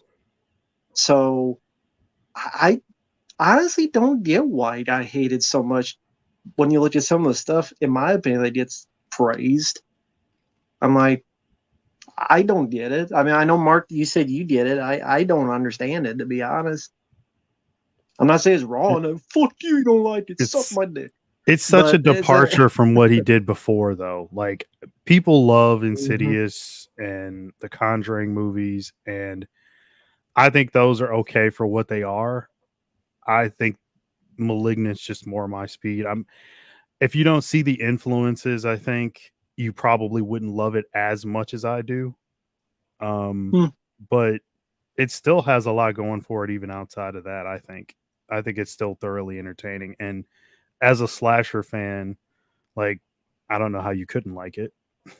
It's got all the mystery element. Even if you can figure out what's going on ahead of like the reveal, it's still a fun ride all the way up until that point to me. So that's my take on it. Well, we compared the movies that you mentioned before, Candyman, Halloween Kills, and stuff he'll mention afterward. It's definitely above a lot of those. I get the impression that that was one that James Wan just wanted to make. I think that he was just like, I fucking sit around and make all these movies for these studios, these goddamn Conjuring and Insidious movies I've been locked into now for 10, 15 years. I just want to make something, that I want to make that takes some risks. And that's what he did. He really didn't, I don't think he gave a fuck if people liked it or not. It's one of the few things also that like I know he wrote the story for. Yeah. Like him and his wife actually wrote the story for Malignant. And Okay. I know he does like do some story stuff, but not usually full screenplays. I think the only full screenplay that he was actually involved with was Conjuring 2, I think. But the rest of the stuff, it's like it was either Lee Winnell or like he just have like a story credit. So yeah, it's a fun movie. I would recommend it to other people if they haven't seen it, especially if you like slashers. So the next one comes from is partially made possible by my boy Tom Savini. It made a damn fortune in the theaters, surprisingly, as a matter of fact. On a budget of $16 million, it made $161 million at the box office, and that is The Black Phone. Oh, Scott Derrickson directed. Listen, I know it's a more mainstream movie that made it to theaters and all that shit. But that being said, like, I was really surprised at especially with Ethan Hawke, about how well he played that role and how much I liked the movie up till the very end when it kind of became, but most films fucking die at the very end nowadays anyway. But everything else leading up to that, I was like, yes. Mm-hmm. fully agree. Even the ending, I agree. The ending, I think things could have been fine tuned a bit more. I don't know if I want to say it felt rushed or it felt too Home Alone like or some of that nature, but agree on Ethan Hawke. I like the premise of the film. Scott Derrickson, I've been impressed more and more. I even liked his segment on the last VHS movie, and I've been very critical of those VHS movies because I haven't liked most of them. But the last one, he That did a was segment that, one of the best segments. I'll agree with you on that. yeah, Yeah, exactly. I thought that was really good. I might won't spoil it for people who haven't seen it. But yeah, the Black Phone. Are they still doing that sequel that's not needed? I don't know. Last I That's a saw, great yeah, way to they put are. it. Yeah, Oh it's man. coming apparently. I'm not sure when. Okay, so I'm skipping a bunch here just because there's so many movies that came out this year for some reason. Like this is Hollywood's rebound or something, or film rebound in general after COVID. Apparently, The Sadness.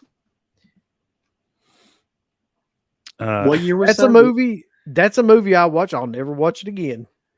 I have no desire to watch that movie ever again. Like I enjoyed it, but it's like, nah, You don't want to watch the skull fucking scene no. again? Skull fucking scene is once you've seen it, once you've seen one skull fucking scene, you've seen them all, really. That's one way to put it. Yeah. Hmm. I mean, there's not much of a real story to it. No. People get infected with some shit and then they just kill each other. I guess I'm very. I forget what the word is. Not burned out, but I didn't really see what the big deal was for all the hype. I know there's a word for that, where you see so much and your brain's like in this neutral quality that I'm like, I've seen much worse stuff in a dozen upon dozen movies like this. It's just like you said, Mark, people get infected, some people die. It felt overrated like that Train to Busan movie, to me at least. Hmm. Like got all this hype and I'm like, okay, I don't think it's the worst, but I'll never see it again. Mm-hmm. That's just me though. No, I mean, I didn't mind it. It definitely is a really good looking movie. For what it's worth, the effects were really good. Not really any CGI from what I can remember. It's fine. I don't have a problem with it. Yeah. If that's Nothing the best special though. if that's the best movie you've seen put out in the past 10 years, then I suggest you watch a whole bunch more fucking movies, Ragnar. Like something's wrong with you. He likes his Either that movies or brutal. He likes the Yeah. brutality. I suggest you get some psychological help immediately. Like one of the two. Wow. Jesus. Oh, Probably shit. probably one of my favorite movies to come out of that year, oddly enough, was Willy's Wonderland. I to this day, I still think about that movie and I just fucking laugh because it's so stupid. Mm-hmm. But something about it works. Nick Cage doesn't say a damn word throughout that whole movie, but something about that performance completely works to me. And something about like when you see him in Long Legs, which we are going to be talking about like later on, like I mean, it kind of wipes away every other performance you've seen him do in a horror film, really. Mm-hmm. I mean, to me it did. I'm just like, I can't like that performance is untouchable in that way. It's so crazy. But the Willy's Wonderland was kind of a precursor to that. I guess it was all a little bit fucking crazy too. And I just love that movie. I think it's 1,000 times better than any of those movies, those Five Nights at Freddy's movies and all that shit that tried to come out like later on that Mm-hmm. were the same type of movies. It's just fun and clearly meant to be like taken, just face value kind of fun movie. Mm-hmm. Well, it says a bit when I think it was on the features on this. Nick Cage said it's like he wanted to do like Killer Clowns from Outer Space meets like High Plains Drifter or something like that. And that's where his mindset was at. If whether you want to get the connection or not, that combination just sold it for me. Again, when I saw the premise, I thought, okay, it's not shot like an 80s movie, but this is a premise feel that would be an 80s movie. That weird, quirky action. There are flaws, some of the I could shaky see cam that. and stuff. Yeah. But just the way the designs, the aesthetic, how for first, it's not really silent movie. Like I said, the fact that he doesn't talk at all, the fact that you just have this over the top guy that just, in terms of like he just beats the hell out of these creatures, is like this primal entertainment feel to it. Mhm. Like I said, the music is catchy. There's some decent bits of gore. It's fun. I agree. Like UB said, it's just fun. It's entertaining, and I watched that film again a month ago, and it was still fun. Mm-hmm. And sometimes movies just need to be fun, and that it knew what it was, and it gave you the entertainment value you were looking for, at least in my eyes. Yeah, Yeah, it's he just wants to drink, just like me drinking this. He just wants to drink, work, get the hell out, and play his arcade pinball machines, whatever. That's what I would do too. Leave me Yeah, the hell alone. he's just trying to clean the place up and they keep fucking with him. He has to keep re-cleaning it. It's like every janitor's nightmare. right. It is a great film though. Moving on to 2022 though. There's some great movies in this year, and there's some god awful movies in this year too. So let's go through them. Barbarian. Everybody loved that fucking movie, man, and there's still a ton of people that loved it. And I just watched it, and I was like, "What is there I to thought love?" the first act of the movie, like before they finally get down into the underground layer, I thought was solid enough. I guess it's like the first 30 minutes. Before Justin Long appears. Yes, Justin Long is Yeah, literally like that's a good way to kills put that it. movie. Yeah. To Well, me, I mean, he's such a shithead character. Like, it's such a badly written and acted character too, though. It just completely brings the movie to like a halt for me. yeah. I think Yeah. I really enjoyed the Richard Brake sequence. It's like about 5 to 10 minutes, Yeah, and it's set in like the 80s or something. And he doesn't really even say anything, but I kind of like the idea of that, where they set it up where you don't really even, they show enough so that you get the idea, basically. And that was fine. But other than that, like, when you look at it as a whole, it's very unbelievable and ridiculous. And I mean, it got so silly at the end. I was done. I know movies, I mean, they're fantasy. You're not supposed to look at realism. I get that. There's plenty of films I could do that with. But it was like hard for me to believe like this one guy dug this entire city of a fucking crypt, like miles of tunnels by himself that no one like barely noticed under his fucking house.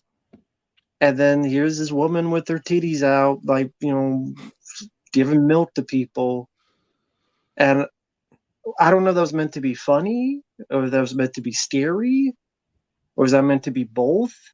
I just Was like, people hyped that movie up like it was the second coming or something like for a while there. And then I watched it and I was like, but this movie's already been done. Like it was done in the 70s or either 70s or 80s when they did, like Don't Go in the Basement and shit like that. Like where there's something like, what was the other one? The Hidden, I think. No, not the Hidden. The Unseen. It's the Oh, okay, same yeah. fucking movie. It's Mhm. just like they really didn't add a whole lot to it other than the fact that it's a woman. So, the fact that it blew everybody's skirt up, I was just like, I don't understand. Like, this is not a new concept or anything. But Yeah. well, That, go ahead. oh, I mean, it's not necessarily anything to do with the movie itself, but I remember that guy's table. Everybody was all over his table at the convention. The guy who plays the female deformed thing at the end. yeah. Yeah. So it was like a really, really tall guy. I can't remember his name. Oh, But a guy played her? yeah, that's a guy. Oh yeah. Yeah. Oh, okay. He's like 7'7". It's insane. I was like looking way up. He's so fucking tall. But he was a super nice guy. I just didn't like the movie that much.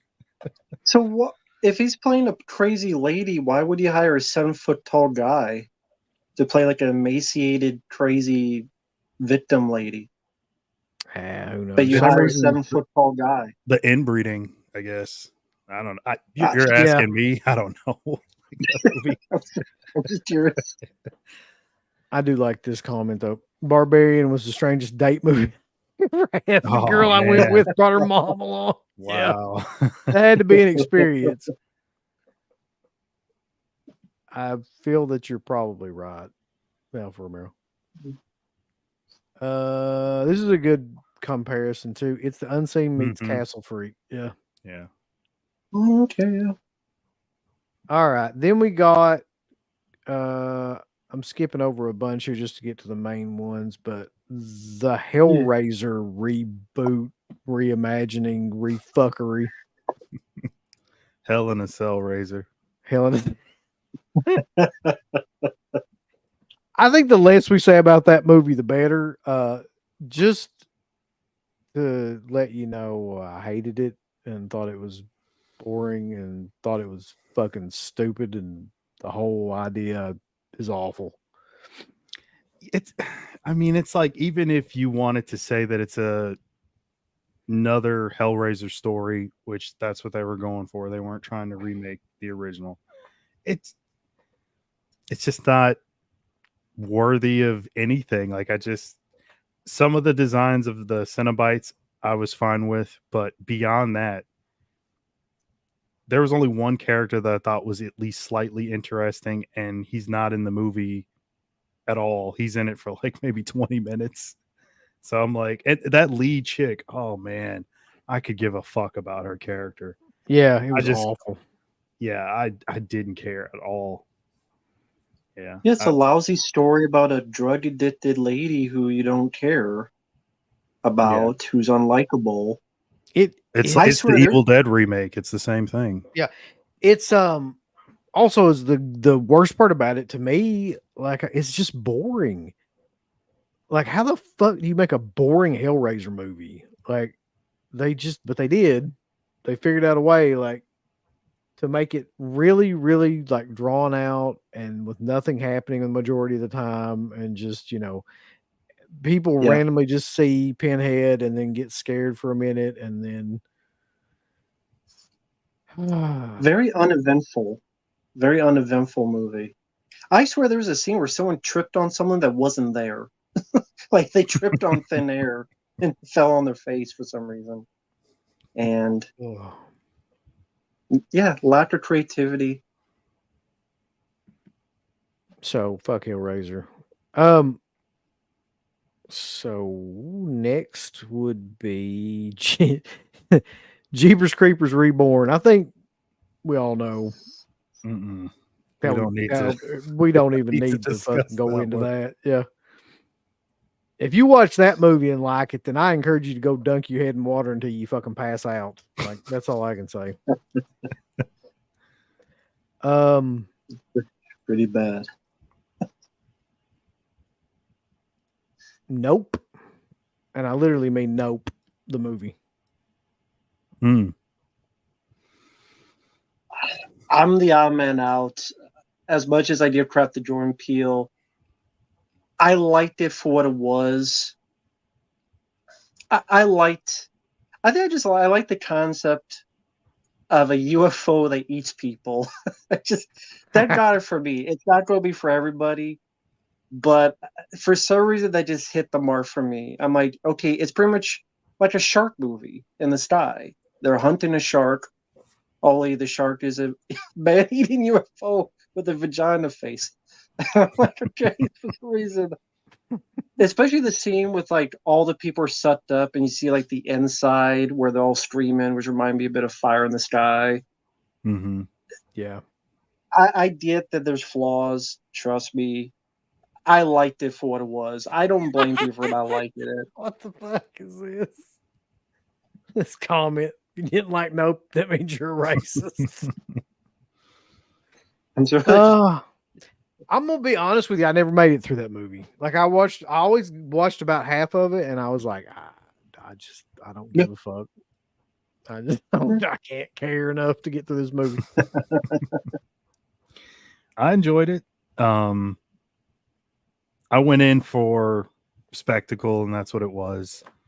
It looked amazing. I saw it in IMAX, and that's what he shot it with, using the IMAX cameras. And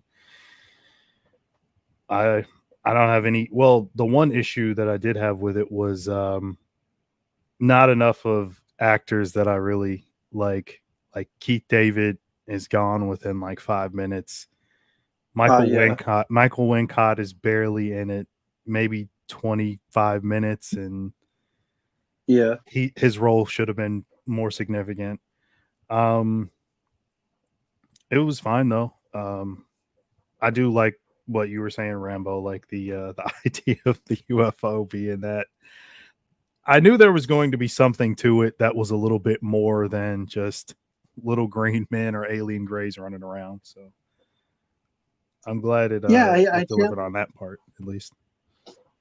Yeah, I can't help. I mean, I know people find it boring. That's fine. I just that it didn't seem as racial for Jordan Peele. Like there's a little bit of it, but not as much as his other films. So I kind of appreciated that. He toned that back a bit. And again, like it's like Jaws if the shark was a UFO. That just appealed to me because I've just maybe because I see so many movies on a daily, weekly basis. Yeah.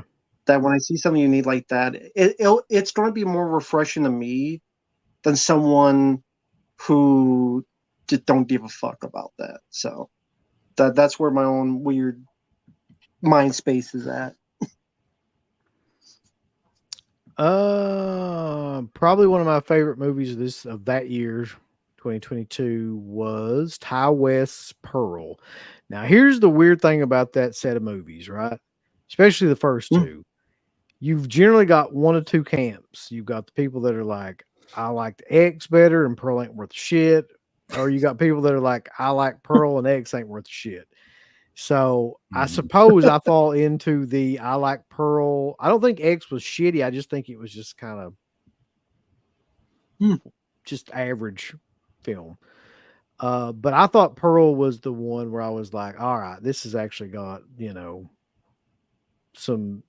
something to it. Like, because the way the movie was shot was different than anything I'd ever seen. The performance that Mia Goth gave in that movie was, I don't give a fuck. It was outstanding. Like, probably award worthy to me in a lot of ways. I just thoroughly enjoyed that movie of how different it was than anything else that was around at that time. But a lot of people don't like it. A lot of people like X for some reason. Still trying to figure that out.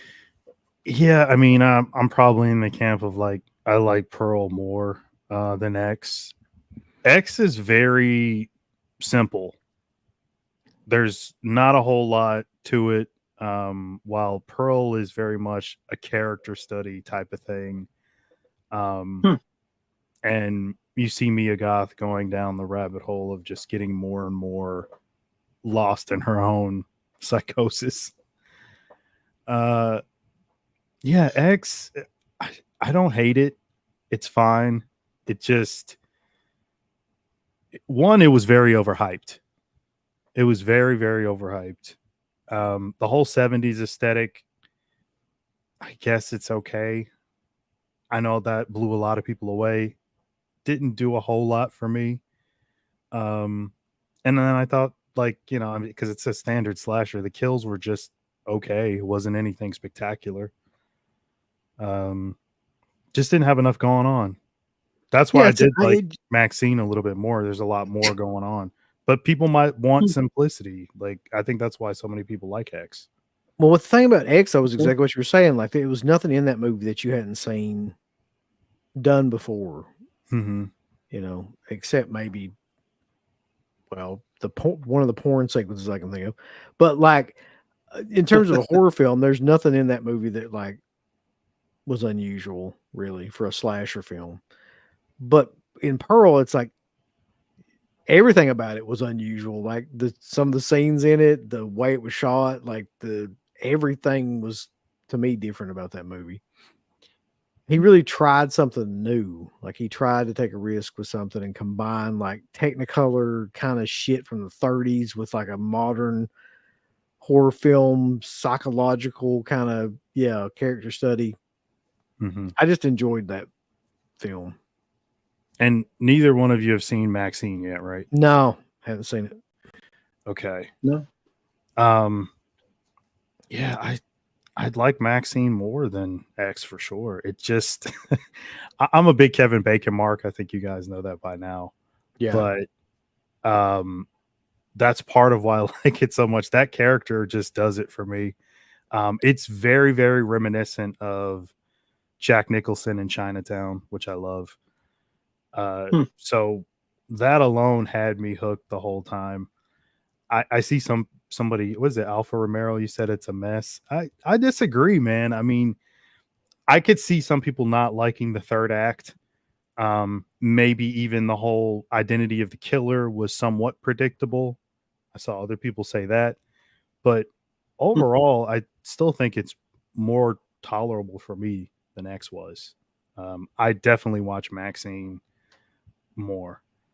Well, Alpha Romero, if that's what you think, go ahead. I mean, it's your opinion. I just Kevin Bacon was awful. Oh yeah. I haven't seen Pearl. Have not seen Maxine. Hmm. I hated X. Fuck X. I hate that fucking movie. It's like the whole bit is like this old ass woman is horny and she like kill people because she's 80 years old. She's horny. Yep. Find a dick. Find a dick then. She had that old guy. That whole movie could have been over in 10 minutes if she just found a dick. Yep. If her husband had the dick, well, if they had pills in the 70s to take, everybody would be alive. Yeah.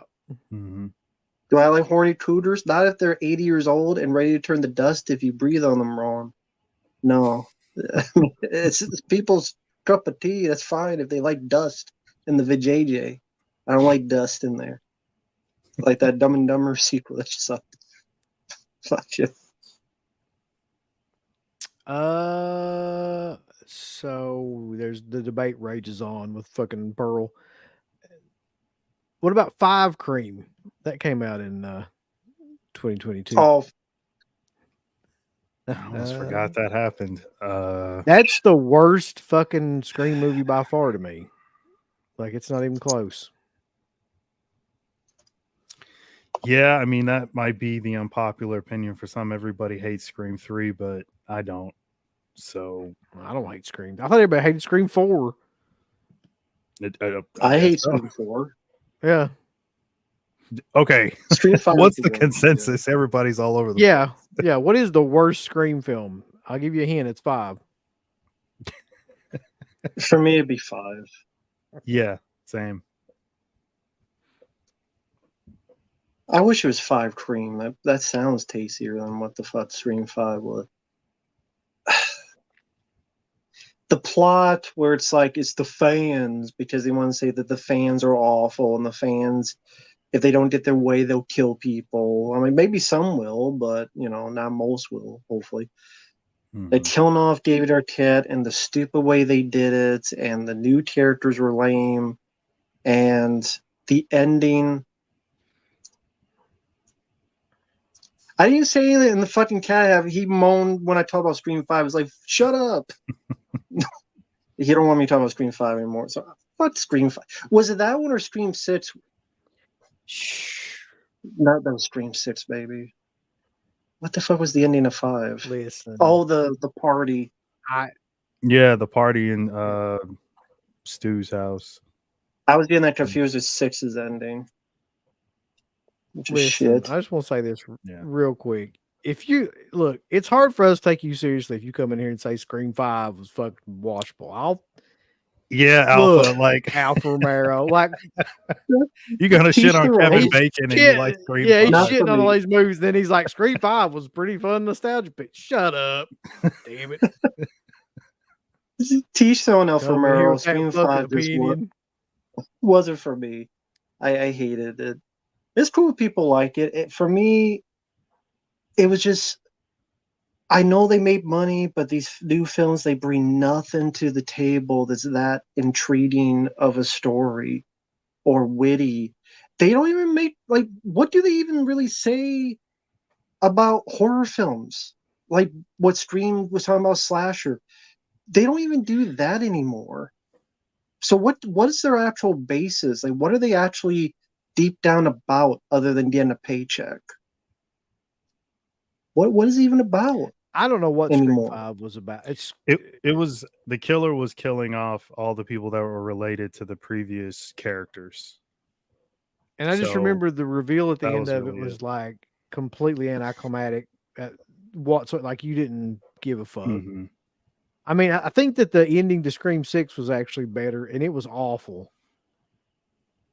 Mhm. I mean, so Mhm. yeah. Our favorite movie by far this year, though, has the next one, Skinamarink. There is no better use of film in this world than Skinamarink. I'll tell you right now. Like, I don't give a damn what anybody says. I don't even know if I have anything to say. Is there anything that needs to be said about that movie? It's not a movie. It's Whatever just that is. record the hasn't- carpet and the Lego pieces and fucking Record the toilet carpet. seat. Hey, you imagine the set of that fucking movie. Hey, Jim, can you get over here and record this fucking carpet real quick? Imagine what assistant. the script looked like if there was one. Like, Yeah. what the hell do you even write down? It's like toilet is there now. It's gone. Lego piece, yeah. Lego piece A. I still don't get how they got into a theater. Because that's I Like, that, how? that was an avant-garde masterpiece. You don't know that? That's what that was. I guess. It's like you could take a random YouTube video and you would get more out of in a theater than that movie. Random Legos and walls and wall peelings and ceiling fans or where the hell else was in the movie. No Yeah, story, no plot, the guy nothing. that made it was a YouTuber, and his entire YouTube channel is a bunch of shorts that are basically Skinamarink. Mm-hmm. That's what I mean. So, like, any People were I could coming out find of 50. Oh, go ahead, man. What? I'm just gonna say No, people go were ahead. coming out of the fucking woodwork being like, well, it's about like growing up and the childhood like fears, and I'm just like, Where? Who's afraid you of their say Lego so, pieces? motherfucker. Yeah. I know I was always terrified of the carpet.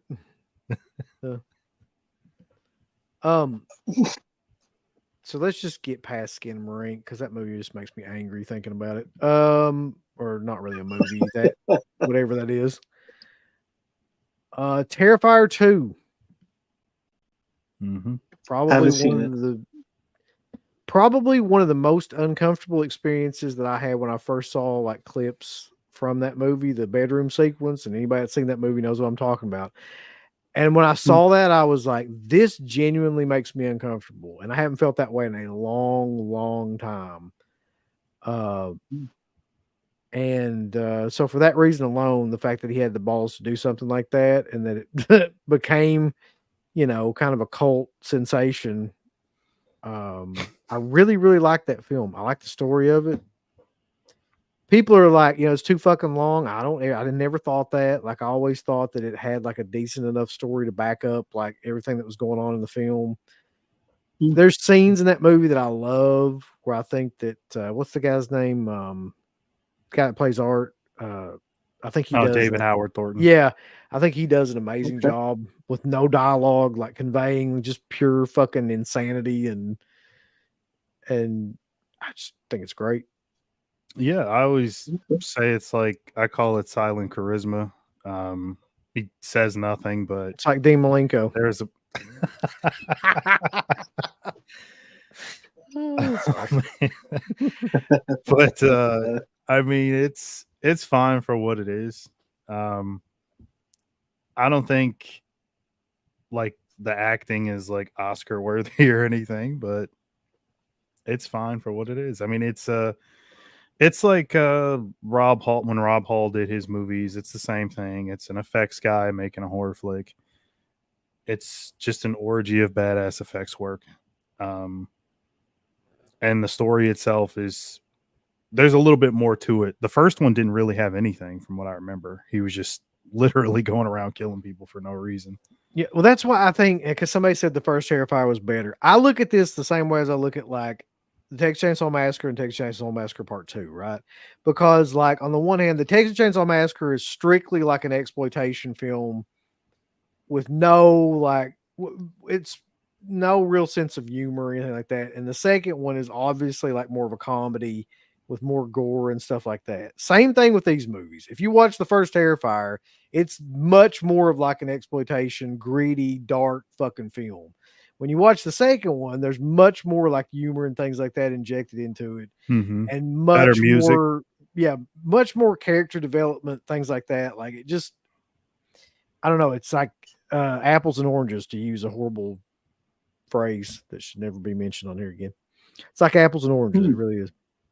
Yeah, it had a lot more going for it. I thought it actually set up a lot that if you did like part 2, makes you curious about what they're going to do in the third one, which comes out in a couple months. Yeah, the first one, like he really had no money. There's a lot of technical issues with that movie that I noticed, like sound effects and stuff.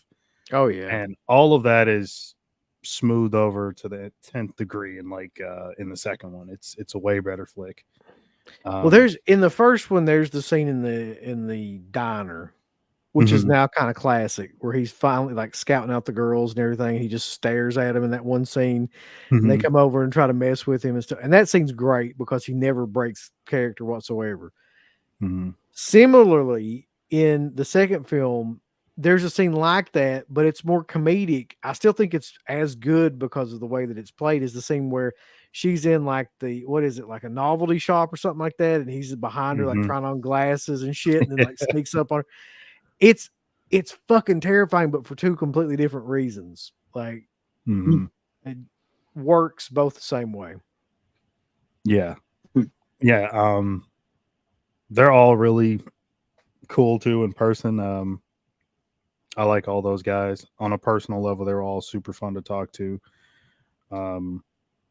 Yeah, I'm looking forward to the third one. I think it's got a cool premise with the whole Christmas thing. That's kind of a cool thing to do. I'm always up for a Christmas thing. I'm curious to see what he does with that movie. I really am. How he gets around that shit. Yeah. I don't want to talk about Talk to Me. That movie's fucking, I don't know. I liked it when it came out. It's just I don't give a fuck now. Foot sucking. The foot sucking scene. Foot sucking. The Menu is probably one of my favorite movies of that year, if I'm being honest. Yeah, I enjoyed that. You hear that? Scaps. There's another film I enjoyed. Fuckhead. Yeah. Because like you hate everything. Yeah, They have like 10 fucking movies I like. There's another one I enjoyed. Dickhead. The Menu. There you bastard. go. So, Also, while we're at it, Menu was Ragnar, good. if you want, look, Ragnar, if you want to fuck a sheep in a clown outfit, that's fine with me. I don't know why you have to bring it up on here, though. I mean, Jesus, it's not this is not that kind of format. It's whatever you're into, though.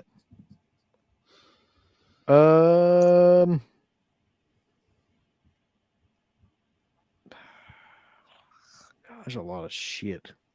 What else was Terror Train 2, Terror Train 2, yeah. The Blackening. VHS 99. I don't watch any of those VHS movies. I know you do, Mark. God bless you. I do. I don't love all of them though. That's not, definitely not my bread and butter. Like It's fucking, okay, so let's get to 2023 then. And this will be the last year. Then we'll talk about Daddy Long Legs. Abigail. I love that fucking movie. I understand there'll be a lot of people that won't love that movie, but I Mhm. thought it was great. I thought the kid in it was great. The fact that they played Danzig's Blood and Tears in it, I marked the fuck out. I'm not even gonna lie. I was like, I never in my life in a million years thought I would ever hear that fucking song in any movie. So yeah. Yeah, That's cool. I don't mind all the gore and whatnot, but that ending just so I hate in any movie where they take a character. This is the bad guy. This is the antagonist, and then by the end, maybe they're gonna turn babyface. Maybe we should like them. That's one of those things that I really don't like, and that movie did that. And oh man, they killed my favorite person in the movie. Not gonna say who. I'm trying not to spoil it, but yeah, I don't know. I know Matthew Good pops up in there, and it was kind of a waste, honestly, because he wasn't really in it that long. Yeah, I hated the ending. That's my biggest thing. I hate that ending. I could see why, I guess. Yeah. There were scenes in it that reminded me of like Night of the Demons, where one person gets possessed and like Mm-hmm. kind of, you know, and then Don't they uh stop to do like a dance scene? yeah, that's what Pop reminded me lock of it. scene? Yep. Okay. Trying to And remember. God, I got to get rid of the fucking Indian guy here. Hold on one second. He's a strong Indian man from India, and everyone's scared of his power. This comment is on a Is it guest Taka? destination. One of y'all delete this guy. He's on one of y'all's shit. Baljeet. Baljeet. Okay. That's fine. I can't even Add, see him on mine. add you on a panel. Shut the fuck up, Baljeet. He's a good man. Oh, I think you know what? I think he's on mine. Hold on. Okay. Oh, I, what? Hold on for a second. Like, so I go to YouTube, and Garrett's doing a stream. It says the truth about Dead Pit Radio. What? That's what it says. What the fuck? That's the thumbnail. The truth about Dead Pit Radio. It's an expose. That's a fucking expose. Oh, here's some truth about Dead Pit Radio right now. You guys have the potential to do something historic since there is the number of people in here right now that there are. We are, I think, probably at this point, less than 20 people away from 2,000 or 10,000 people, subscribers. So if you know anybody like your grandmother or anything like that, that does not subscribe to us, then please subscribe to us. Because that would help us out a lot here in the next little while. His anger is feared in India. I'll put you on timeout, man. Oh God.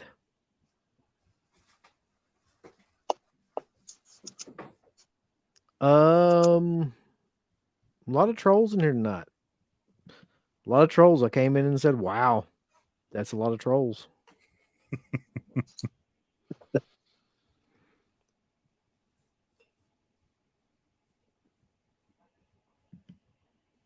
Okay, so next up would be Beau is Afraid. I've never seen that movie. I know that's one of your favorites, Rambo. Possibly your favorite movie. oh yeah. It is. I love it. I love how boring it is. I love how pretentious it is and how the guy smelled his own farts with how much that movie is fantastic. I love the dit almost said the dit demon is another thing. The Yeah. the monster thing. People like that film, it's fine. That's one of those movies I go, this is slow and pretentious as hell. People like it, that's fine. I don't Mark get it. liked it. No. I know Phantasmat likes it. What's good about it, dude? I mean that sincerely in a nice way. I love having conversations about that. It's fine. People disagree. Unless that one guy is like, scaps. You know, But- honest to God, I've been talking about movies on the internet for close to 20 years now, and it still surprises me that people will fucking freak out over different opinions about movies. I know it's hard to believe, but like, we're not going to like the same things. And you really can't objectively fucking prove a movie is good or bad anyway. So calm the fuck down. Speaking of which, Cocaine Bear. Objectively a great movie.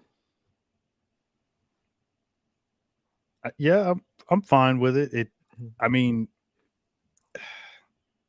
I've said this a million times. I wish it had gone a little bit further with its premise and just went all out. It crazy. should have been. That was the one thing about that movie. I was like, why wasn't there just a ton of Cocaine Bear?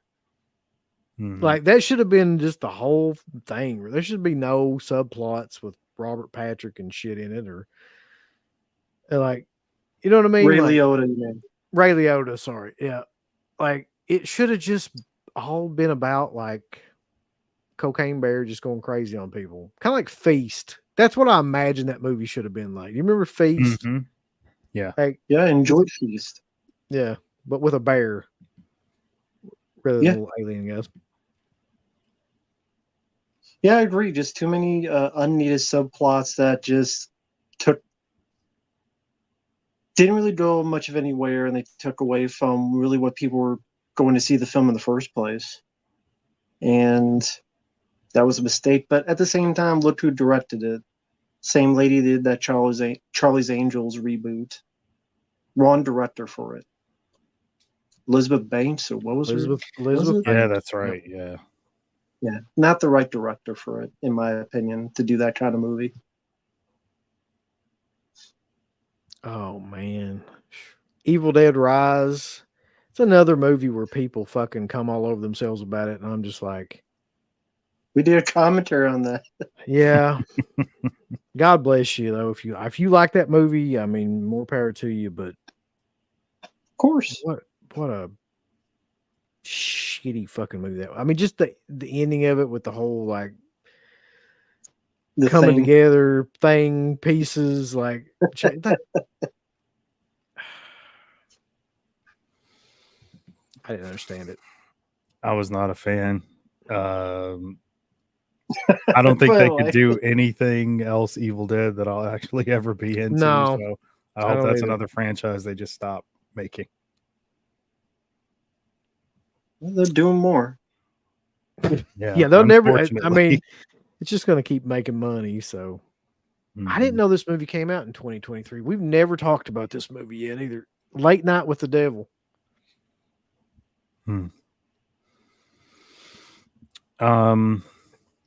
I liked it. I like David Dastmalchian's performance a lot. It's my favorite thing in it.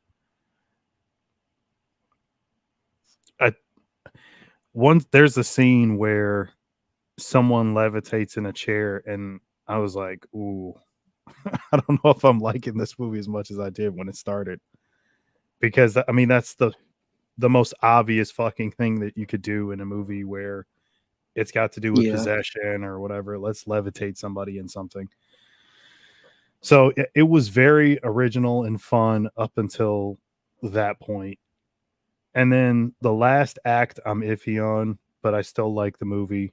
The effects, don't like the CGI, wasn't needed. A lot of the stuff that they did do could have all been done practically. That stuff he becomes like Electro with the Yeah. electricity stuff, super powerful. And that might have actually been really cool had they just done all prosthetic work and put some lights in the head or whatever the hell you're gonna do.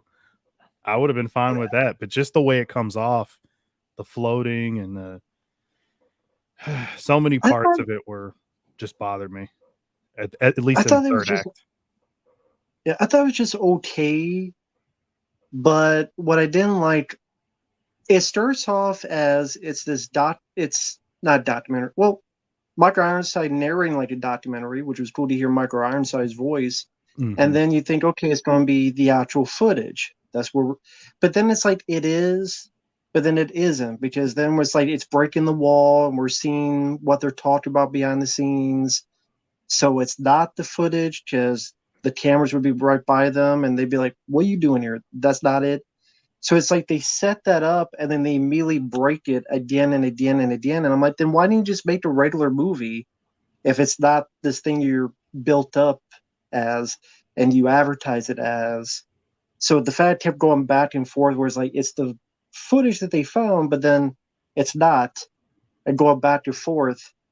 And like stuff taking me out, like the CGI spitting of the blood, or the completely obvious twist where like 8 times they mention about how he had this, not depth, but like, what would you sell for this? What did you sell to get this? You know, how did you get this job? Like, and I'm like, okay, I know where this is going, and it like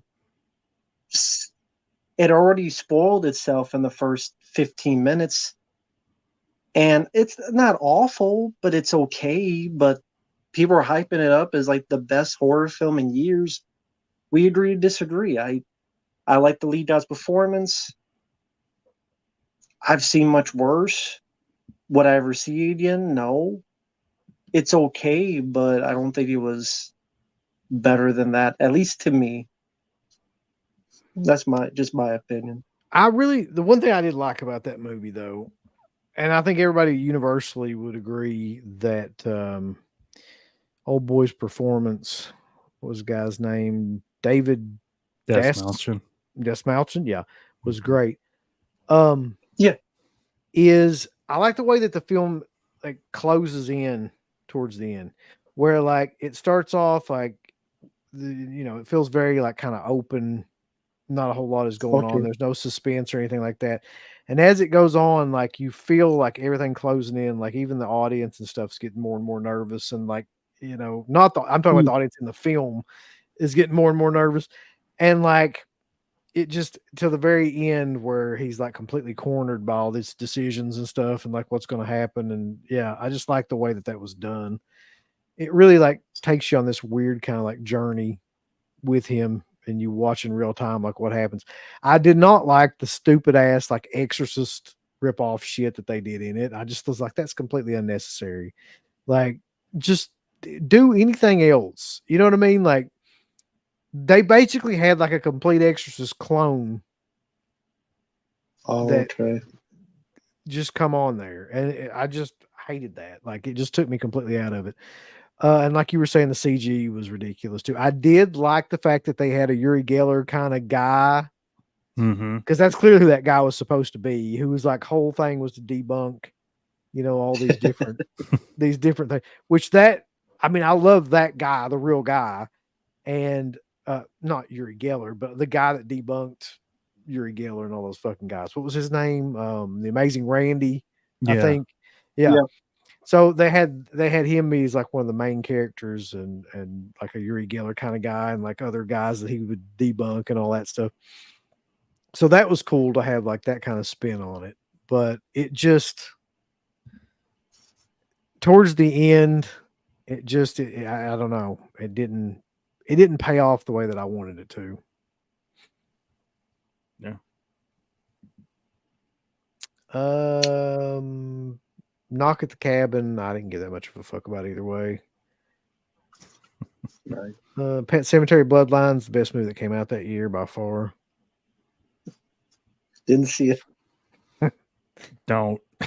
No. Renfield, you talk about a wasted potential for a fucking movie. That was probably another one that had a lot of potential and fucked it up. You know why it fucked it up? I have an idea. One fucking word. Should be two, but it's one in this case. Aquafina.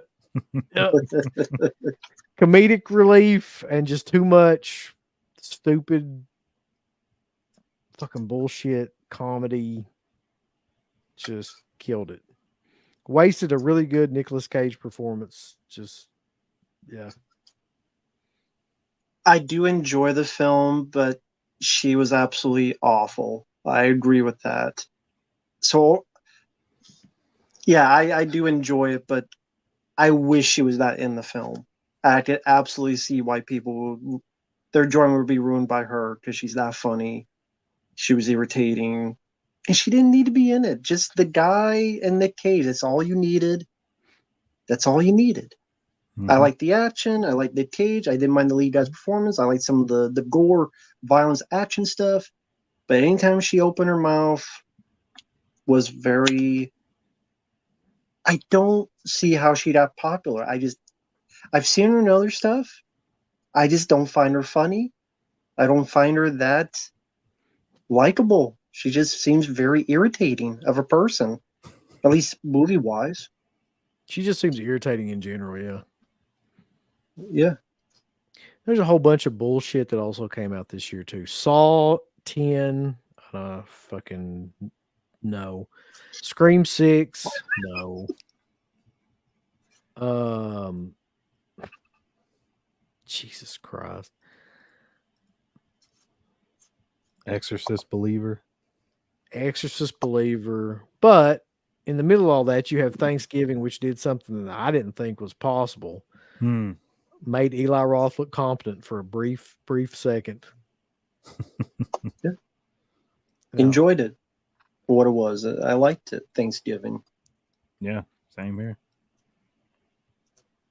And then The Nun 2, which we all loved. The Last Voyage of Dimitri. God, that was boring. I did see that. I don't know Horrendously how they boring. thought they could make a movie out of that when, if I remember correctly, they're in the book, they're on the Demeter for like 10 2 or 3 pages, maybe. pages. Yeah, it's like, Or and less. you know that everybody's fucking dead. Like, there's no. Why would you even make the movie? Like, it's just kind of pointless. Like, I don't think anybody Well, I ever. mean, someone survives, to be fair. Oh well, okay, yeah. But still, like, No idea what you mean. It's 2 hours of them on a boat, and it takes forever to realize there's a vampire mhm. that's looking like a bit like Nosferatu with a lot of CG enhancements. And I'm sitting there going, at one point, they know there's a vampire. They know it can burn with daylight. So they wait till nighttime to look instead of looking in the day or tearing up their boat. Tear up the floor of the boat and the sun goes everywhere and then he's dead and then the movie's over and stop being a fucking idiot. But the movie has to be 2 hours because they're stupid. They're Yeah, fucking dumb. I've questioned that ever since it came out. Like, the more I think about it, I'm like, why would you make a story about anything that happens on the Demeter? Nobody's gonna care. But it happened. I thankfully did not see that movie. Still this day. The Outwaters I did see, and I wanted to fucking kill myself. So do not watch The Outwaters. That is Skinamarink times 2, if you can imagine. Oh man. I'm not sure which of those movies I hate more, but they're both awful. The Pope's Exorcist, I did not see. And I guess the one to end on is probably my favorite of that year, which is When Evil Lurks. I still think that might be my favorite movie from this past year. Mhm. I don't know what it was about it, but it took me completely off guard. Everything about that movie, from the atmosphere to the gore to the just nothing good happens in it. Like, I mean, it has such a fucking down. It's just everything that can go wrong in that movie goes wrong for every character, and it's just so bleak. I love Mhm. it. I loved it.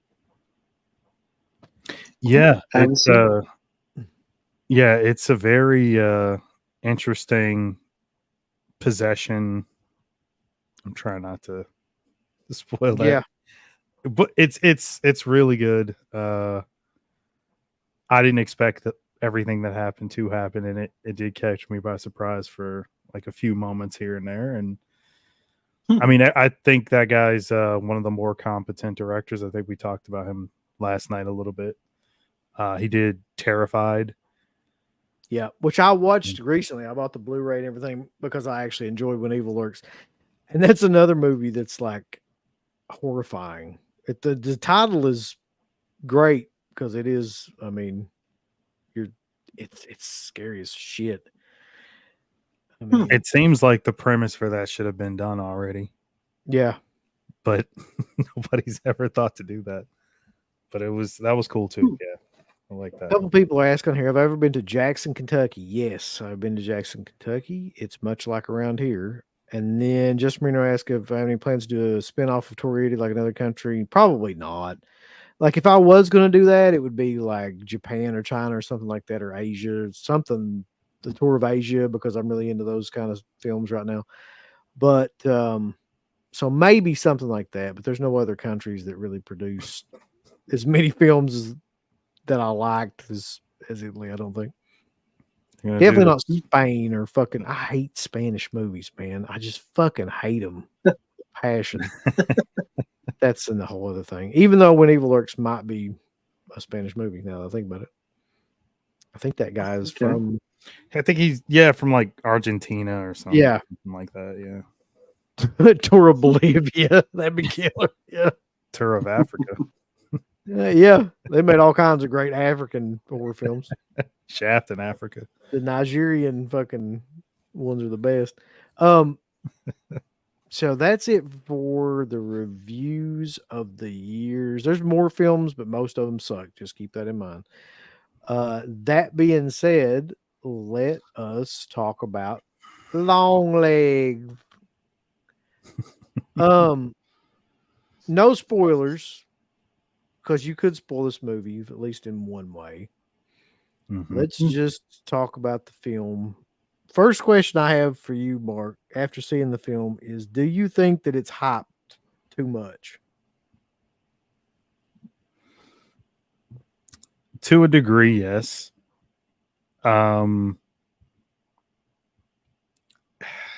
It's I mentioned this last night. It's such a slow burn. It's not going to be for everyone. When I was watching So- it, like go ahead. No, so is it like Silence of the Lambs? Because that's all I kept hearing. For those that are wondering, No, I it's haven't not seen like it. Silence of the Lambs. Like, I mean, That's just what. I guess no, I don't really get that. Like, why people are saying that. Now that I think about it, there's only one way that it's like Silence of the Lambs. And that's there's a female like FBI agent in it. In every other fucking way, Okay. that doesn't make sense, really. Not Okay. no, not really, but there's a few more elements. I mean, when you look at Cage, I mean, he's sort of and that's not a spoiler. Everybody obviously knows Nicolas Cage is the killer. So, the mystery element of her trying to find him, her studying all the case files, and some of the shots in it, where they sort of like leave the camera on certain sections and like the hallway, and then they push in some of the camera work. There's a couple things here and there, but overall, it's not Silence of the Lambs at all. No, I don't understand that comparison. yeah. Really. It Hmm. does have like some really, really good sound design, or I guess the sound mixing. Yeah. I like the music a lot. It's very effective in how they shoot Cage in certain scenes. He doesn't really go off the rails as much as I thought he would, which is good. It's a very unique performance by him, but all of his performances are, but not in the way that you might think. I think his performance works for what they were trying to do. I know his production company was like a part of the making it, and he's been doing some pretty cool stuff. I think Willy's Wonderland was another one that his company was involved with. So yeah, I enjoyed the movie overall. I think the last act will definitely fuck with a lot of people. The subject matter is very, very dark. I don't mind it. I saw some people online saying that they thought it was too satanic. But again, it is a horror film, so what the hell do you want out of the movie? I think, yeah, like, I mean, can you really go too satanic in a movie that's about Satanism? Right. That's exactly what it's about, really. Exactly. I think it's going to be one of those movies where people are going to love bitching about it because it's been hyped so much but it's such a niche film. That's the problem. Like, there's going to be a group of people that are going to absolutely hate it, and there's going to be a group of people that are going to absolutely love it. And it's been hyped so much that group of people that love to be, on the outskirts of everything are going to love fucking hating that movie. And I can just predict it and see it happening now. But the truth of the matter is that that's a movie that just stays with you days after you watch it. And I really don't care like who you are. Like, some of the scenes in that movie will just stick with you, and you'll just be randomly like fucking going about your day, and you'll just remember a scene So- from that movie. Mhm. Is it the atmosphere or is it the Oh, story? it's the story is a little fucking ham-handed in my opinion. Like, it's a little Twilight Zone or something, like a bad Twilight Zone episode. It definitely starts as one type of horror subgenre and then shifts into something else. Yeah, Maybe some people don't see that coming. yeah, but Um, I think it is the atmosphere of that movie it's got a and good atmosphere, yeah. and the visuals of that movie and Nick Cage's performance in that movie that make it much more memorable than a lot of other stuff that I've seen. When you say the visuals, is it, because again, I haven't seen it for folks wondering, is it the lighting? Is it the camera work? Is it just the way the director sets up shots? Is it Well, all there's a combined? bunch of dudes right now who are all doing experimental horror films, right? So you got your like Ari Asters, and you got your fucking Robert Eggers, and you got your, um, Brandon Cronenbergs and things like that. And then in the middle of that, you got Oz Perkins. The difference to me is that he's being experimental, but like, he's actually very competent at making people uncomfortable and while he's doing the experimental shit. So there's scenes in the film that he'll intersplice in like overexposed negatives of like snakes and things like that, demonic kind of imagery, like that kind of stuff. And you'll see it for a split second, and somehow it just works to make you uncomfortable. And the whole film in and of itself, the way that it's shot, and I'll have to go back and watch it to figure out why this is, makes you uncomfortable. Much like I think The Shining, in the sense that like you can't really tell why it's making you uncomfortable, but like something about the way it's shot is just fucking with you in some way or another. And I feel like that's the way that I felt about that movie. And that's the reason why I liked it as much as I did. Aside from Nick Cage, which is also uncomfortable to watch his ass. And I can, there's only about 2 or 3 times when Nick Cage is Nick Cage. So there's 2 or 3 instances where they let him cage out, and he's just like fucking screaming and singing and doing the stuff that he normally does when he's supposed to be acting crazy. The rest of the time, though, he's really his performance is really understated, and he's really low key, and he's really fucking disturbing. I mean, it's just, I don't know. I don't know how else to describe it. Like, you don't see Nicolas Cage. At least I didn't. Like, in the parts where he's supposed to, when he's not playing crazy Nicolas Cage, you don't even see him. You just see that character. Yeah, especially when you see him for the first time in, like, I guess it's like a bookstore or something like that. where you see his the face first for time. the first time. Yeah, yeah, yeah, Yeah. yeah. You're right. Yeah, you don't really get Nick Cage out of it. It kind of fades away.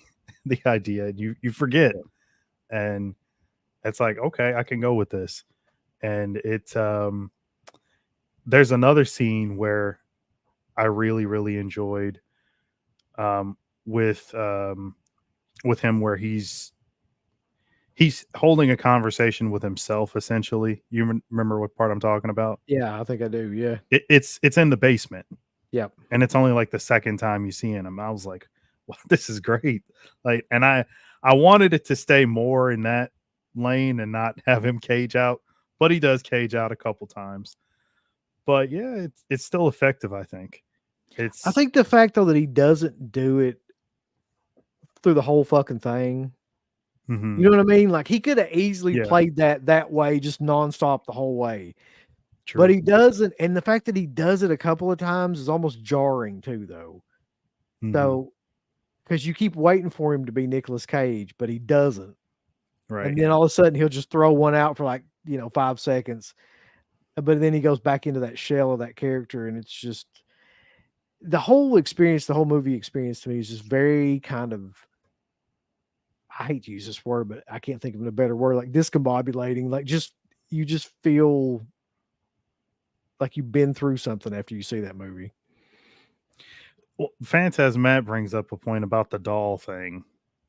How did you feel about the doll stuff?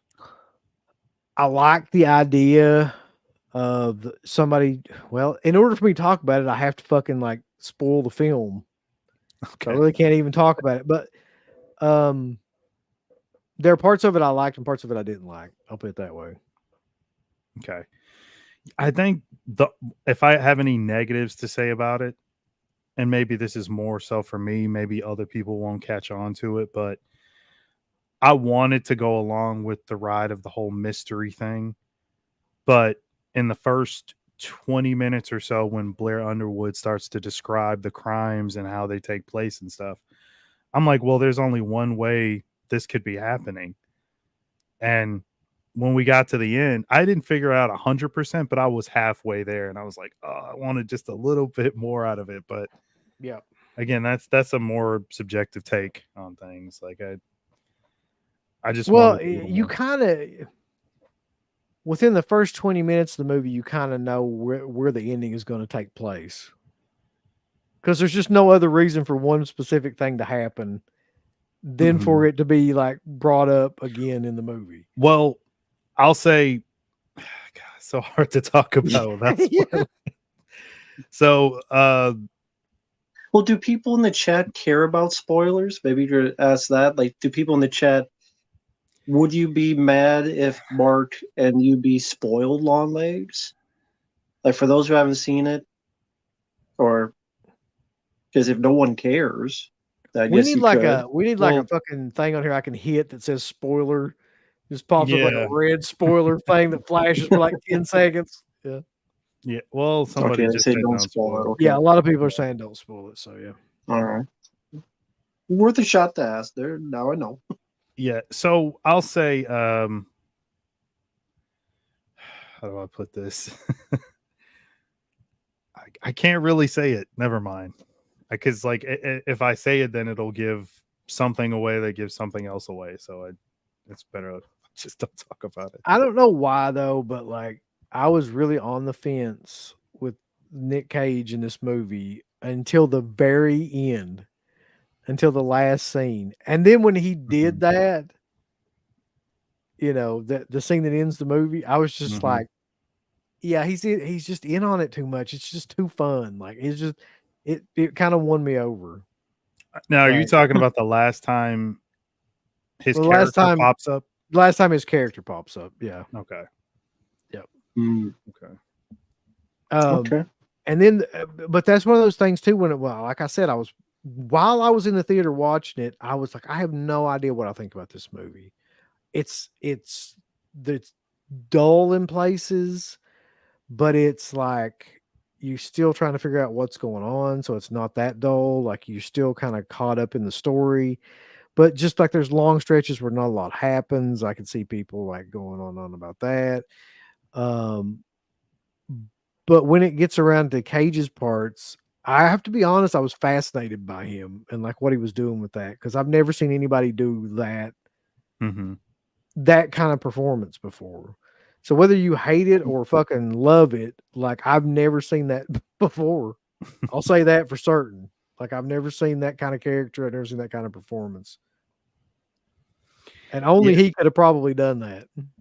I really liked Micah Monroe in it, as well as Alicia She's Witt. great. Yeah. And Alpha Romero, buddy, what's wrong with you tonight? He's drunk. What? I Well, He guarantee. think said so. he thought Micah Monroe sucked or she was unbearable or something. Yeah. Um, He's drunk or clueless. I don't know which, but no. She definitely. I don't have time for this shit tonight. I just don't. Like it's just not. I like Alpha not- Romero. we're not I the do same like reality. him, but I don't know what you're talking about tonight. No, nobody does. Smoke the other bag because the one you got's fucked up. You got ripped off. And I But- mean, that was a very different performance for her. I've seen a lot of movies that she's in, and I thought that was very different for her. She I didn't know it was her. In the beginning, I was like, where the fuck is Micah Monroe at? Like, Mhm. that's how like transformed she is in this movie, too. Yeah. Because I'm used to seeing her in like the more like glamorous movies and even like, you know, It Follows and things like it just doesn't look like the same person. Mhm. And her mannerisms are very different than any other role I've seen her in. Yeah. She's almost like playing an autistic person in kind of the way that she's That's- going about it. That's kind of what I got out of it too. Yeah. How so? Autistic. Well, I guess I have to see the film to understand. I mean, they kind of give away like what she does in the trailer a little bit, right? Yeah. Yeah. I think Okay, Blair I haven't seen Underwood the says it trailer. in the. Okay.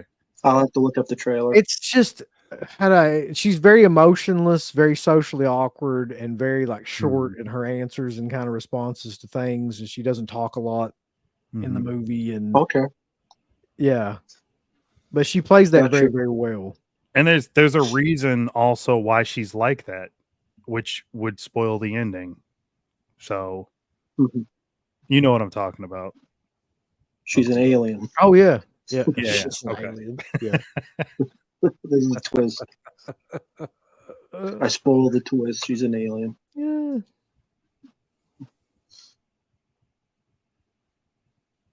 Okay. I mean, sounds Yeah. interesting.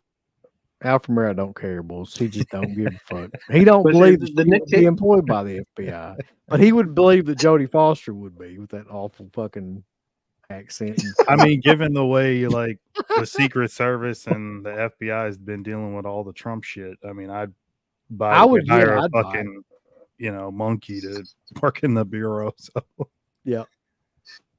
Was it the not to get off track? The big news was it was about the two lady Secret Service and they looked like munchkins.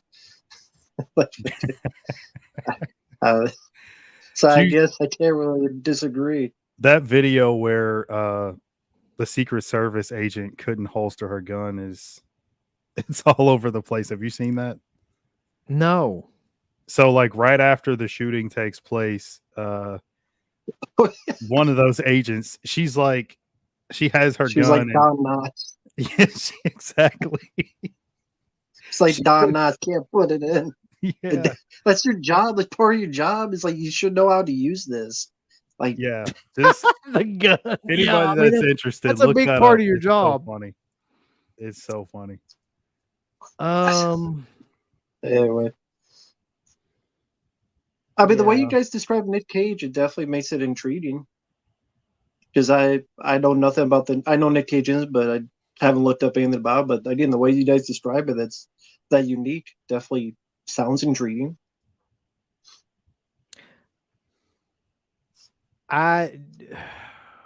It just depends, man. Like it's very subjective, honestly, because like Very divisive, I think. yeah, I can Mhm. 100% see people not liking this film. I've said that before.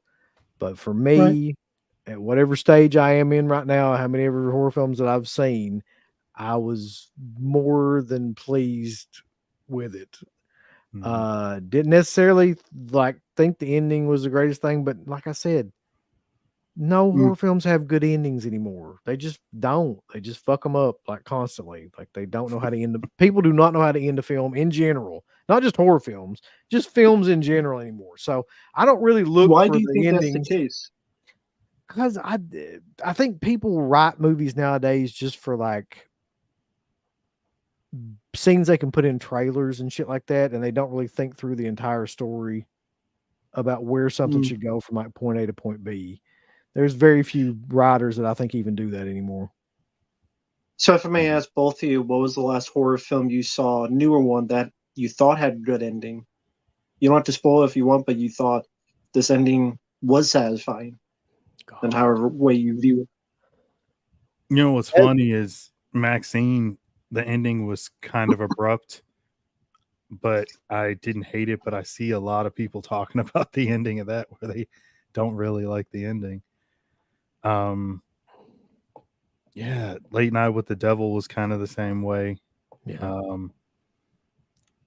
I really struggle thinking of a movie that ended like where I was like, that was awesome. Like that ending was amazing. Okay.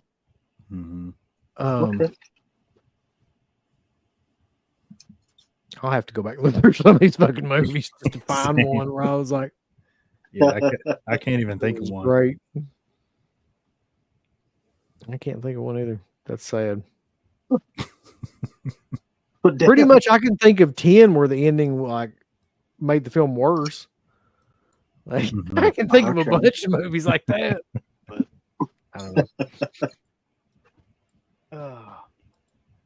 But anyway, I don't know if I would recommend this film. I don't even know how you who do you recommend this film to, Mark? Like, I mean, like who is Satanists. Satanists? Yeah. I don't know. Like, I don't know if I could even Well, recommend. first and it. foremost, like you guys said before, it's not like Sounds of the Lambs like these other critics have been talking about. No, I Because don't know. that's what I Saying heard. that, but please All these stop. other people, critics, saying that. No, No. not at all. So I don't even know. It's got a lot of elements of other films in it. I thought the makeup that they had on him looked like the Mask in Tourist Trap. I don't know if that's what they were going for, but that's kind of what it reminded me of. It's, I suppose, like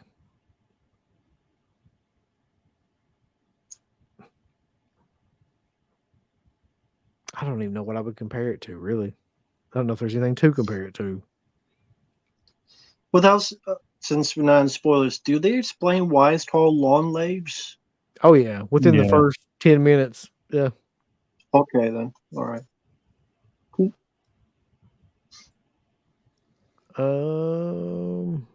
What do you think though, Mark? What would you rate it, just out of curiosity?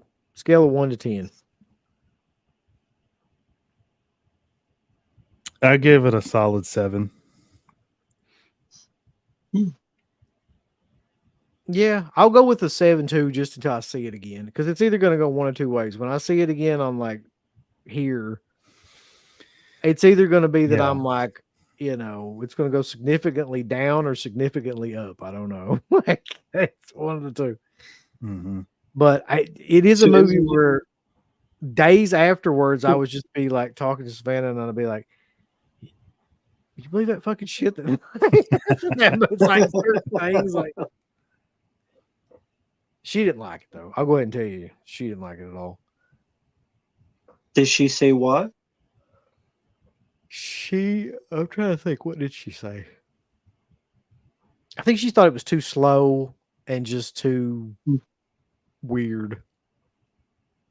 Which is bizarre because I mean she likes weird usually. I mean, like one of her favorite films is Donnie Darko. It doesn't get much fucking weirder than that movie.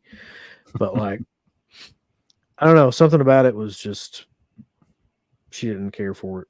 Which I thought she would. I don't know. So funny. She loves a Jake Gyllenhaal movie. Isn't it though? Yeah. That's karma. That's perfect. It's perfect. Yeah. Her second Is it favorite, your Brokeback favorite? Mountain. Then? I'm just kidding. What? I was in Longlegs. Would it be your favorite horror film of the year? For either of Hold you? on. Let me see what horror films have come out this year. Hold on. Yeah, Oh, okay. I have to look at a list. Oh, this has got shit that's coming out too. Uh,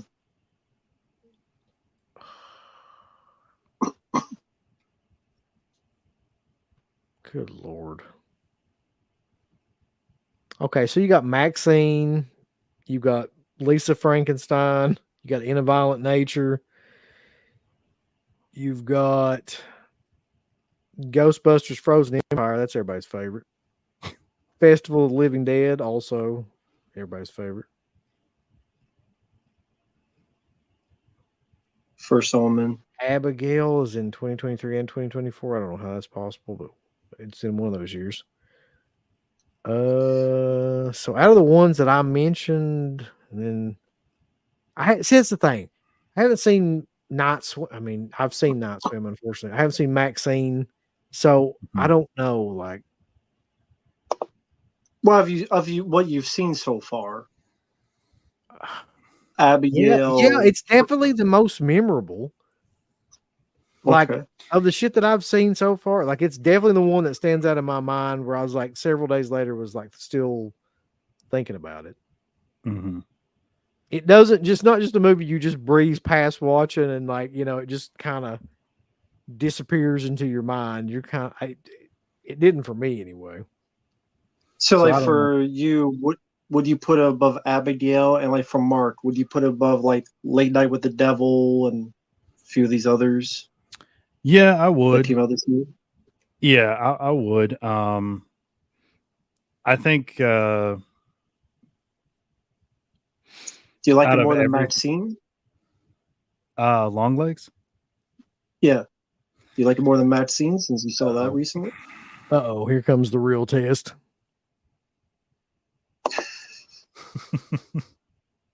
Is that a pop quiz? It's The no, wrong I mean answer. it's hard to say because like while it is a slow burn, Maxine is to me is the best paced movie of the three movies of X and Pearl. So that's kind of hard to say. I liked Maxine, but I'll probably say Long Legs stands out more just because it's a lot more unique and different and not something that like with Maxine, I mean, I kind of knew what to expect. You know what I mean? With Long Legs, I had no idea going into it exactly what it was about. I stayed away from a lot of the marketing stuff. I mean, I saw some of that stuff, but I wasn't reading every little thing about it. And even with all the stuff that was put out there marketing wise, it didn't really give a lot of the movie away, which I think the director, Oz Perkins, said he didn't want Cage on the poster, really. He didn't want him in the trailer. Yeah. None of the promotional stuff had him in it, which was a good thing because when you do see him in the movie, it's a lot more surprising than like anything else that's in it. Christ. Alpha is coming. What happened? He's coming with the smoke tonight. Yeah, I see it. Yeah. Oh, okay. I've got to watch Maxine now to see what the deal is. But see, Alpha, come on. You put over Bodies. You put over a Pete Davidson movie. So now from now on, I have to question everything you say. I was questioning it when he was talking about 5 Cream. So I mean, let's just Yeah. but real quick though, we're at 9,990 something subscribers right now. So Wow. we may hit 10,000 by the end of this night.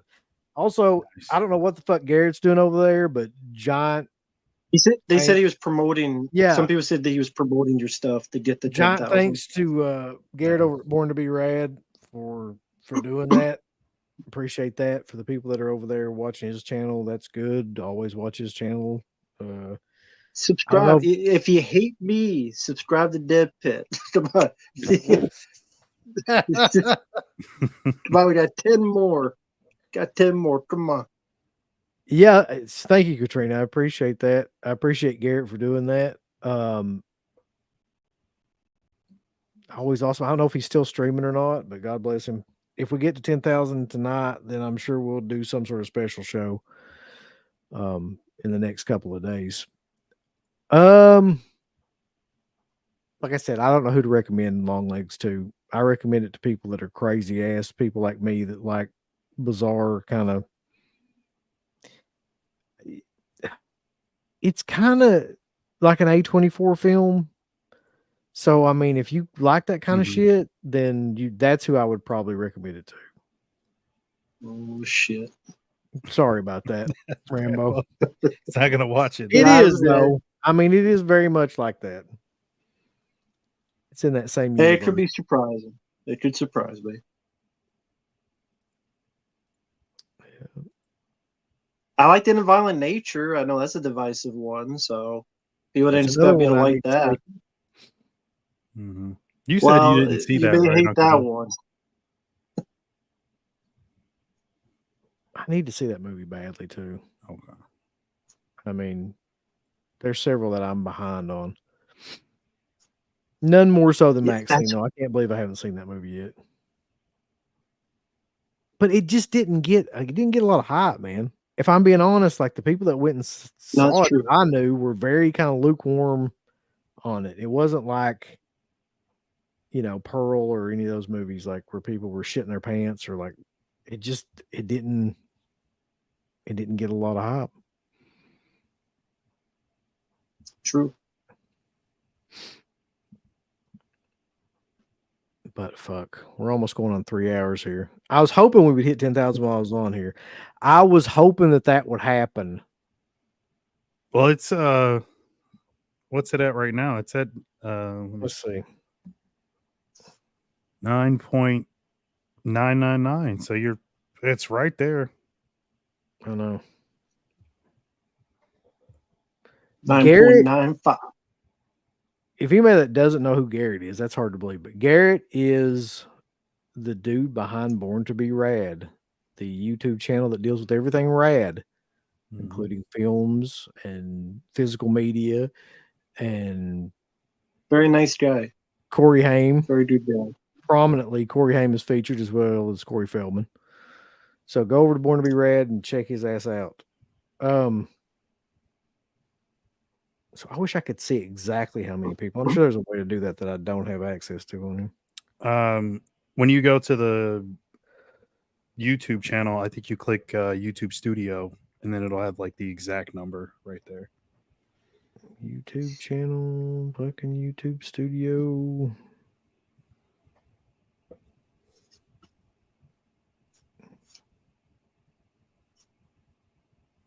Oh, well, I'll be fucked. So we are like 8 people away. 8 fucking people away. God damn it. Come on. You have to know 8 people somewhere.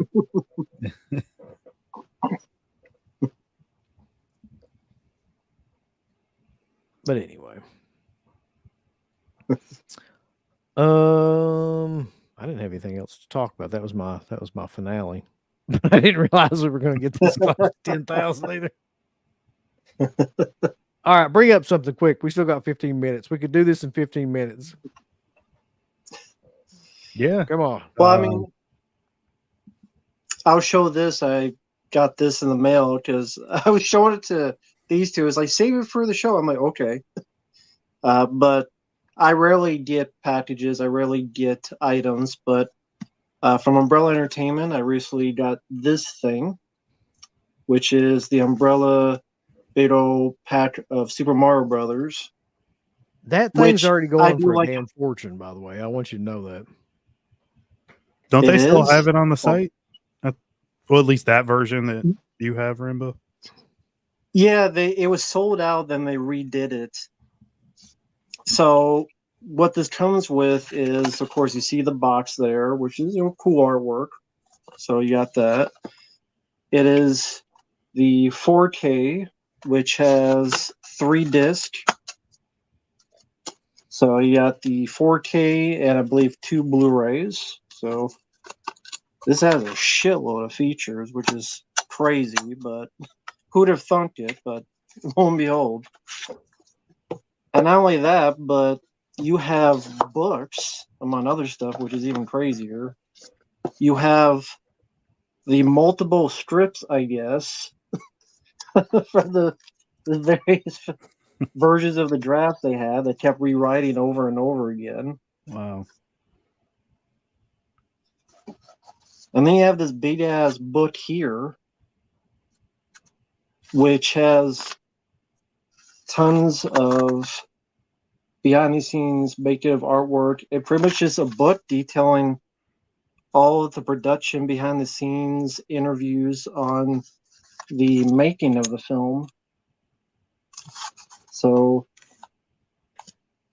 That's there's killer a though. lot Like of- they have all that on that fucking movie about that movie. I know it's shit. insane. They even have like this stuff, like artwork on what the costumes were and what they were That's originally cool. going to do, and it's even like what the hell is it? Storyboards. I mean, not many come up with this packed of stuff. We're all colored and stuff, Mhm. and It's wild that we live in a world though where the Super Mario Brothers movie gets that kind of treatment. You gotta appreciate and then that. they recreated the movie magazine that came out back in the day in a shrunken form.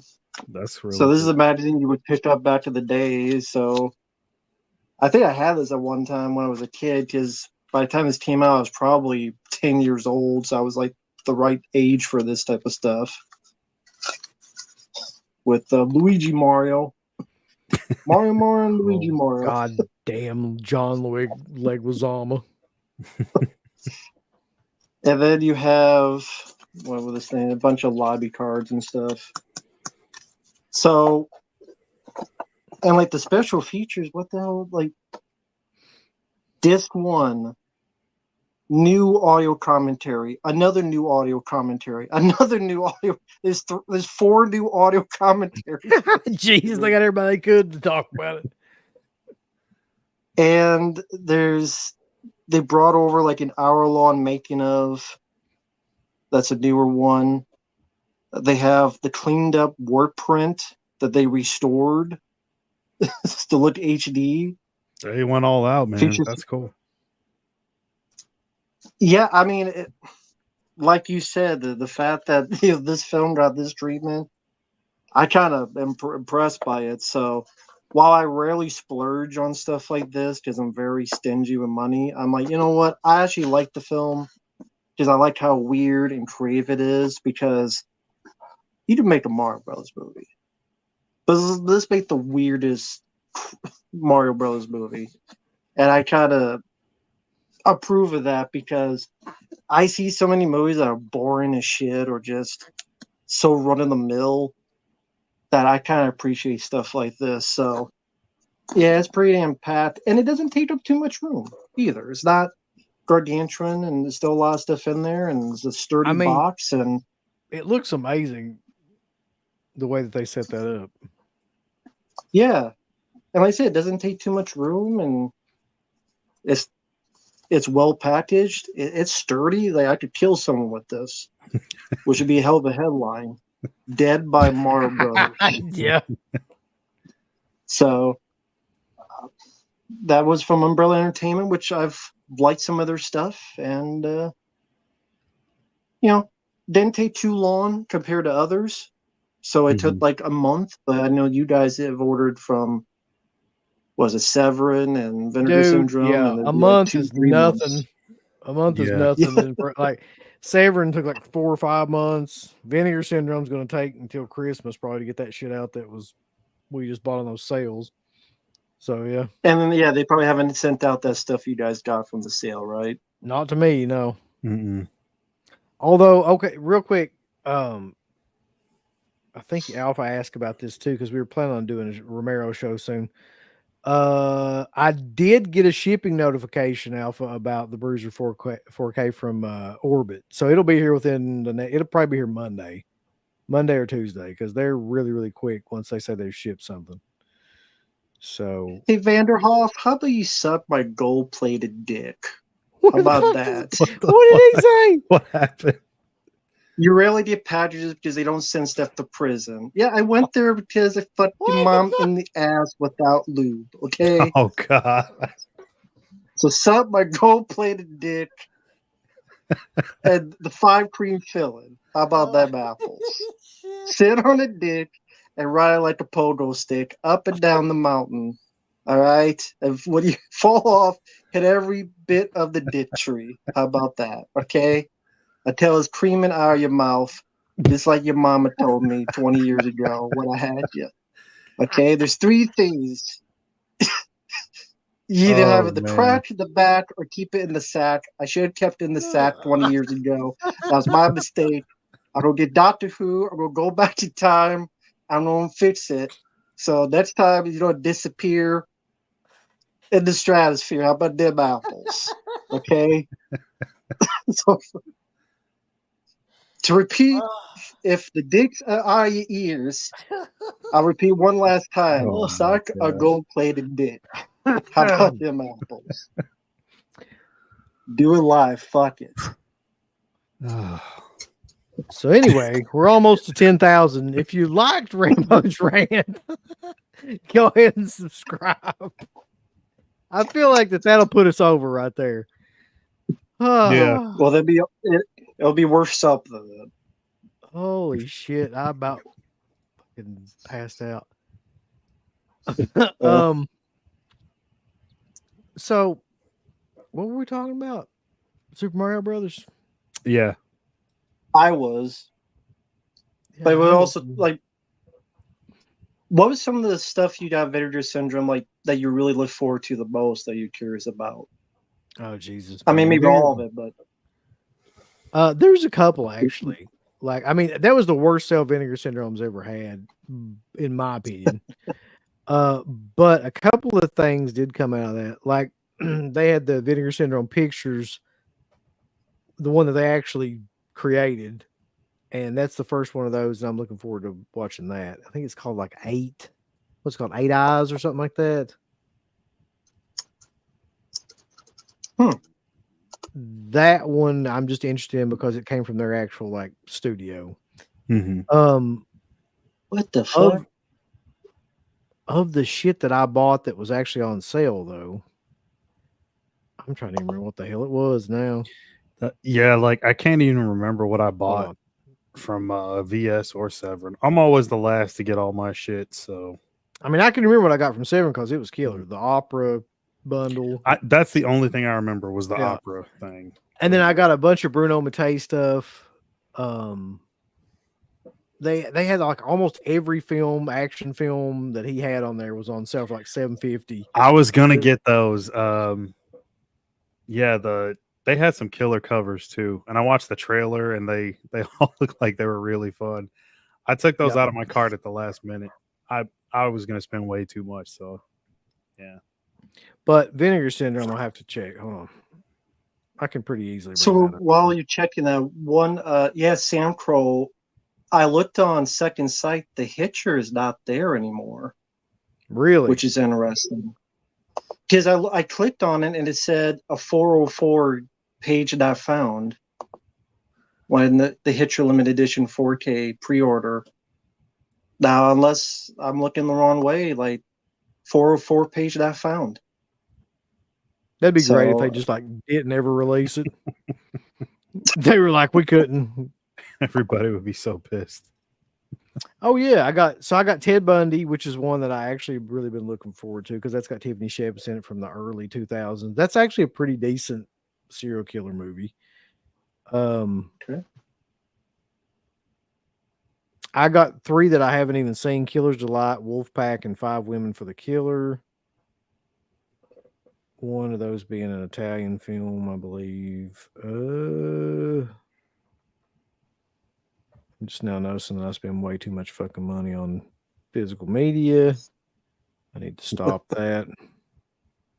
8 Eyes, I got that one.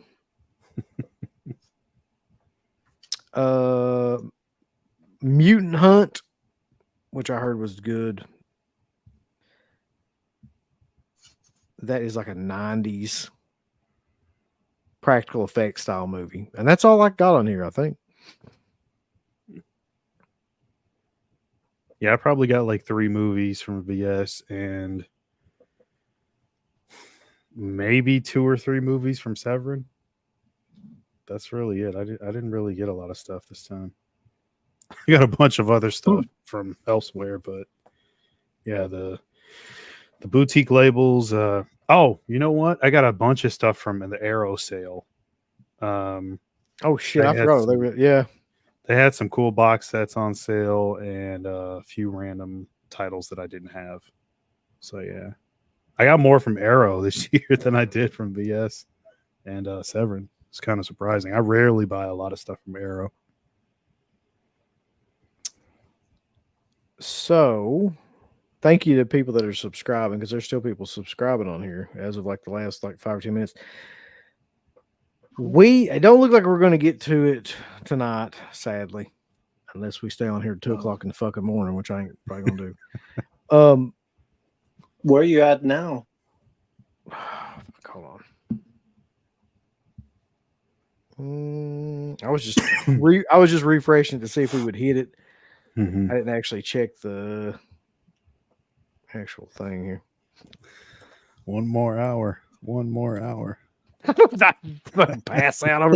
It'd just be me laying on the keyboard. Let's see.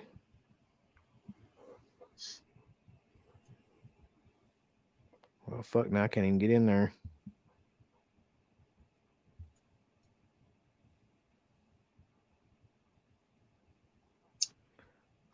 Oh, shit.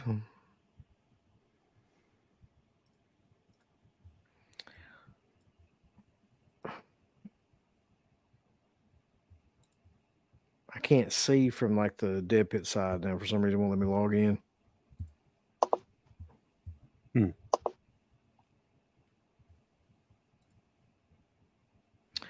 Well, fuck. Anyway, Okay. I know we're not at 10,000, but we're extremely close. If that helps. Right on the edge. Mm-hmm. Son of a bitch.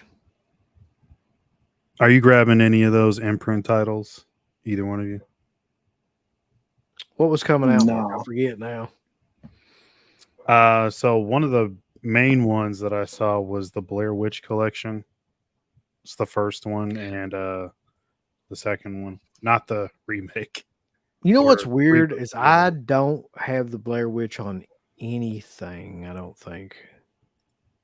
I've got Blair Okay. Witch 2 on a DVD. I don't think I fucking own the Blair Witch on anything. So I might get that. Yeah, I think the only thing that I do have is that old DVD collection set that they put out a while back, years and years ago. So I may actually. I don't know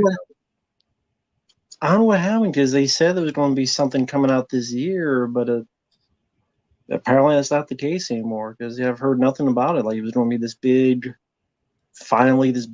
deluxe special edition of Blair Witch Project, and we're already in July and we passed the anniversary because that was a few days ago, and nothing. So maybe That's a those shame. actors they were complaining too much. I don't know. Yeah. So I hope that's Wild not the Wrangler case. says that we need one Yeah. more. If that's true, I'm gonna fucking somebody.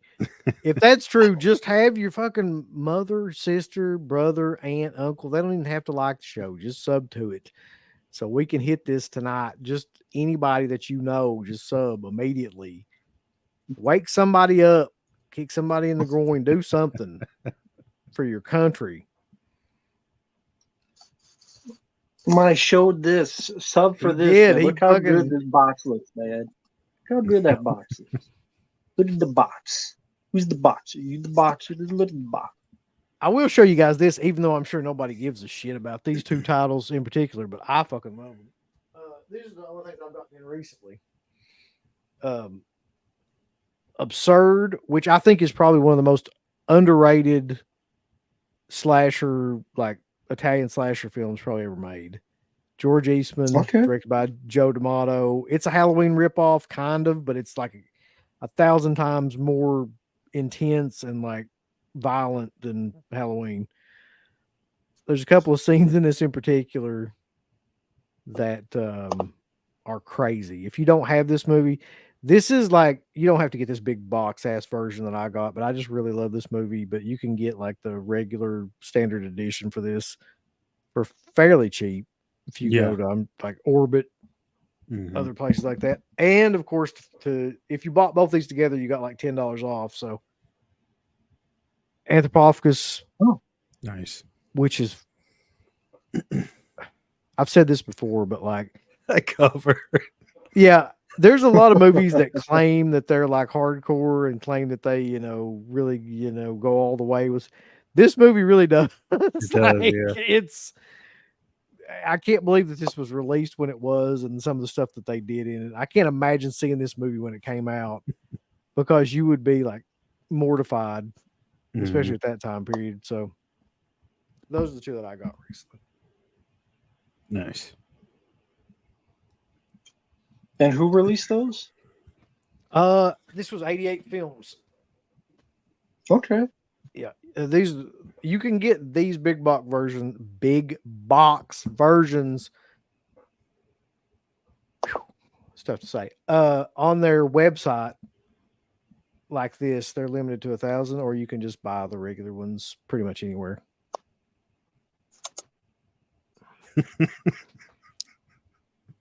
What the fuck Most you mean? recent comment for Long Legs. I was just say Long Leg was overrated as fuck. People called it a masterpiece yet.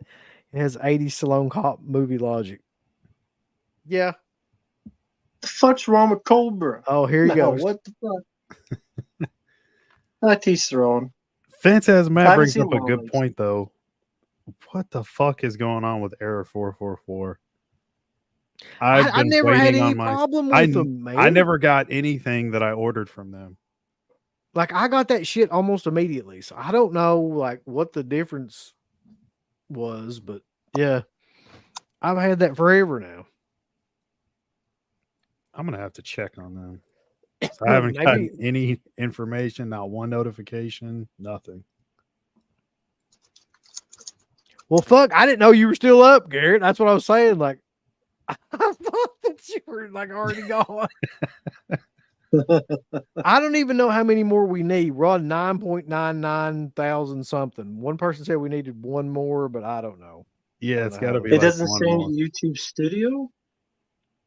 I can't. It'll definitely tell you in YouTube Studio your exact subscriber count.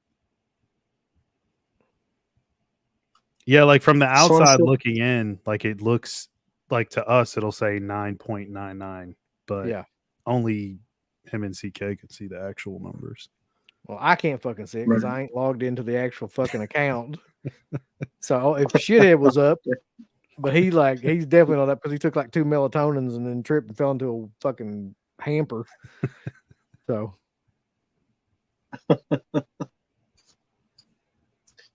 come on, Garrett, you can pull this out for us. It's 1:15. I got shit to do tomorrow. But how would you know if you can't see it if you did pass it? I mean, I can keep refreshing it until it hits fucking 10,000. Okay. Yeah. Well, hell, I'll try to stretch it a little bit more. The last of the imprint titles, Antichrist, Keep 1974. stretching this out. We got to get 10K. Death Valley from 1982.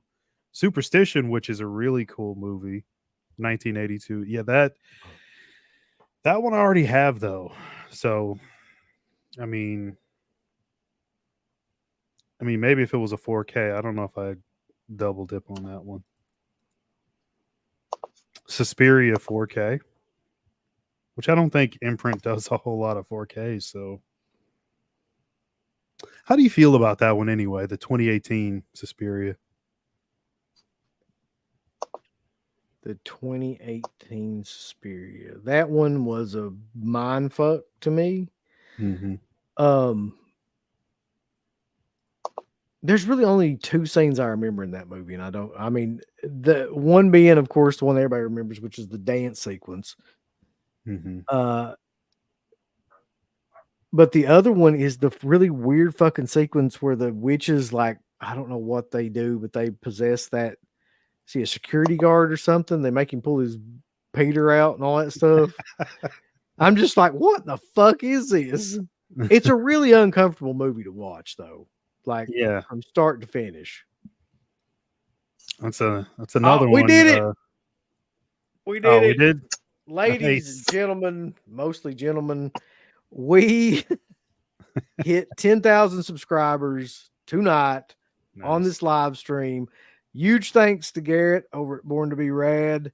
Huge thanks to all Good of you that subbed to this and have been watching this and subbed and have always watched this.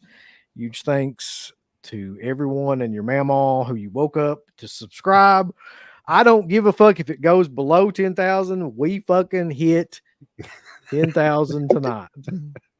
Yes. Richly And- deserved. You guys Yeah. deserve even more. Props to Garrett. Yeah, Props to Miss- people out there for subscribing. the Rad Man himself. Yep. Got you guys there. That's he great. he really went all out and like got us over the edge, I think. Mhm. Yeah, man. Been doing this for a long time. It's awesome to be at this spot where we're still continuing to do it, still continue to uh-oh. He's here. I don't know how you did it, but you did it. You know, I was just thinking, around like, here, baby. I was somewhere thinking around he here. needed to invade for this moment, and he pops Well, I in. was waiting on his ass, yeah. No, I had to get it to 10,000, and then I signed off and I popped over. Like I literally thought like you were gone like an hour or so ago. Like I didn't have any No, idea. I told them I wasn't going to go to sleep until they hit 10K. So Well, you did it.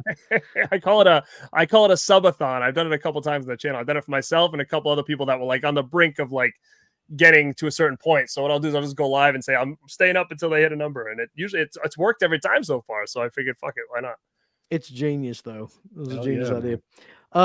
Honest to God, Everybody thought I though, was going to talk shit about you, though. That's what everybody was waiting for. So what happened was, did you? I didn't. Somebody said something about that, but I didn't know like that was actually. Like, Well, I made the going- thumbnail with a mad face, and the title was the real truth about Dead Pit Radio. That's fucking genius to get people to like, yeah. Yeah. So when they came, and then when they came on, I was acting all pissed, and I was telling like basically our history and shit, and then I was just kind of like, you know, and the truth of what's going on now is that they deserve over 10,000. And I just put out a promo and I swerved everybody, and everybody's calling me clickbait. It was so funny because I had like, there was like 67 people watching. As soon as I like flipped the script and like it became a joke, it went down to like 46. I'm like, you goddamn trolls in there just waiting for drama. Exactly. I People love want that idea, drama. though. I love They that wanted idea. drama, That's perfect. dude. As soon They as I totally flipped it, wanted everybody you. They thought bounced. They you were were like, gonna. Yeah. They thought you were gonna. they're all talk waiting there shit to be for like, real. I can't wait to go tell Wes what he says. Oh And then my that was God. it. Congrats, That's man. You amazing. guys deserve Yeah. it, dude. I wish that, and see, it's the thing. Like I was talking to Wes earlier today, and I was like, dude, there's a pretty good chance that tonight we could like hit 10,000. Mhm. And he was like, that's exactly what he said. He's like, I don't give a shit. I took 2 melatonin. I wouldn't be worth the fuck anyway. So he's like, he's gone. He's been gone for a while. But like, I invited him. I wanted him to come on because I thought there was a chance we would be able to do it. So I wish he was here because it's kind of. Wish you were here. But he ain't waking up. I promise you. I can call him right now. His ass ain't gonna get up out of the bed. He's gonna give you a dusty promo half in his sleep on why you shouldn't be calling him right now. Yeah. Leave me But, alone. Like doing his like Tommy Jarvis. I think I can speak for him and of the fact that like yeah, I mean honestly, man, like it's wild because we shouldn't even really have this. Like in terms of like coming back and doing this stream and shit like that. It should have probably never even happened, but because of COVID and everything like that, it did happen. And like it's awesome to be back and have, you know, people sub to it. So I am thankful for all that for sure. Yeah, dude. And- I mean, the guy's a legends, baby. Well, we're legends in our own minds, that's for sure. Are you gonna call Steve and tell him right now? I will. See how that goes. Yeah. He's be so fucking mad. Hey Steve, we I'll just call him and be like, we hit 10,000, just hang up. Shut up! He'll scream at you. So yeah. Here's Don't talk about long 10,000. legs anymore because I'm going to see it tomorrow. I've avoided every single thing I possibly could about it. No, I mean we didn't give any spoilers or anything anyway, but I have no idea how you'll feel about that movie, man. Like, Dude, I don't know. I'm going to tell you right now. I know zilch about what that movie is about. I know nothing. The only thing That's I know the is best that Nick way Cage to is in go it. in. So That I'm either is, going to go into it and be like, "Holy shit, that was awesome." I'm going to go in and be like, "That movie was fucking terrible." I don't know. I really don't know which way I'm going to go. I don't know. Like, I thought Skinny Marink was unwatchable, but there's other people that like it was fucking brilliant. I'm like, I don't know. well, even So like I don't know where I'm going to stand with this because I don't really know what to expect. I didn't know either going into it. And like even with Wes, like I have no idea how he would react. And I know him pretty well, like in terms of like what kind of movies he likes. I have no idea like what he would think about that movie. It's just one of those movies where you cannot predict like how somebody's gonna take it. Yeah, I guess I'll find out tomorrow and I'll let you guys know what I think. But yeah, somebody said I thought you were sleepy. I am sleepy, but I had to just congratulate him really quick, you know? Yeah. I definitely appreciate that. No problem. Man, what you guys been rocking for freaking 3 hours over here? What's going on? Yeah, it's been 3 hours and 15 minutes. Well, the last hour's basically been just trying to get to Oh, just like a hype 10,000. train? Yeah. Yeah. Just fucking trying to. We're opening Oh, my shit and showing stuff off. Like we're doing anything we could think. Oh, dude, of. look at this. I just opened some shit on my thing because I've been away the last couple of days. I just got back tonight. So I had packages waiting for me. So I found this. This was the only Corey Haim movie I didn't own. Demolition High. This I just thought came about out. buying that. I saw Oh, that. it's I saw sold that out too. already.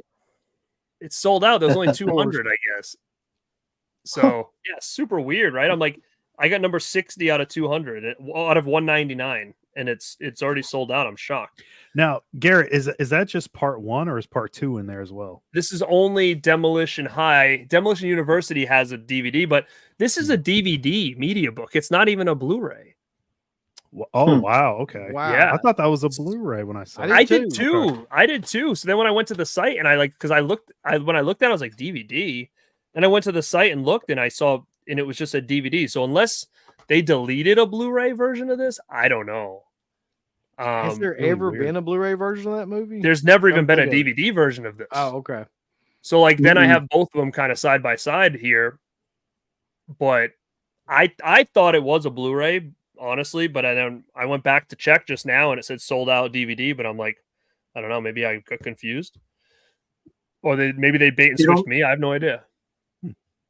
You don't be very excited because Mark has his cool as ice big special duper edition. I forgot. Did you get the hat?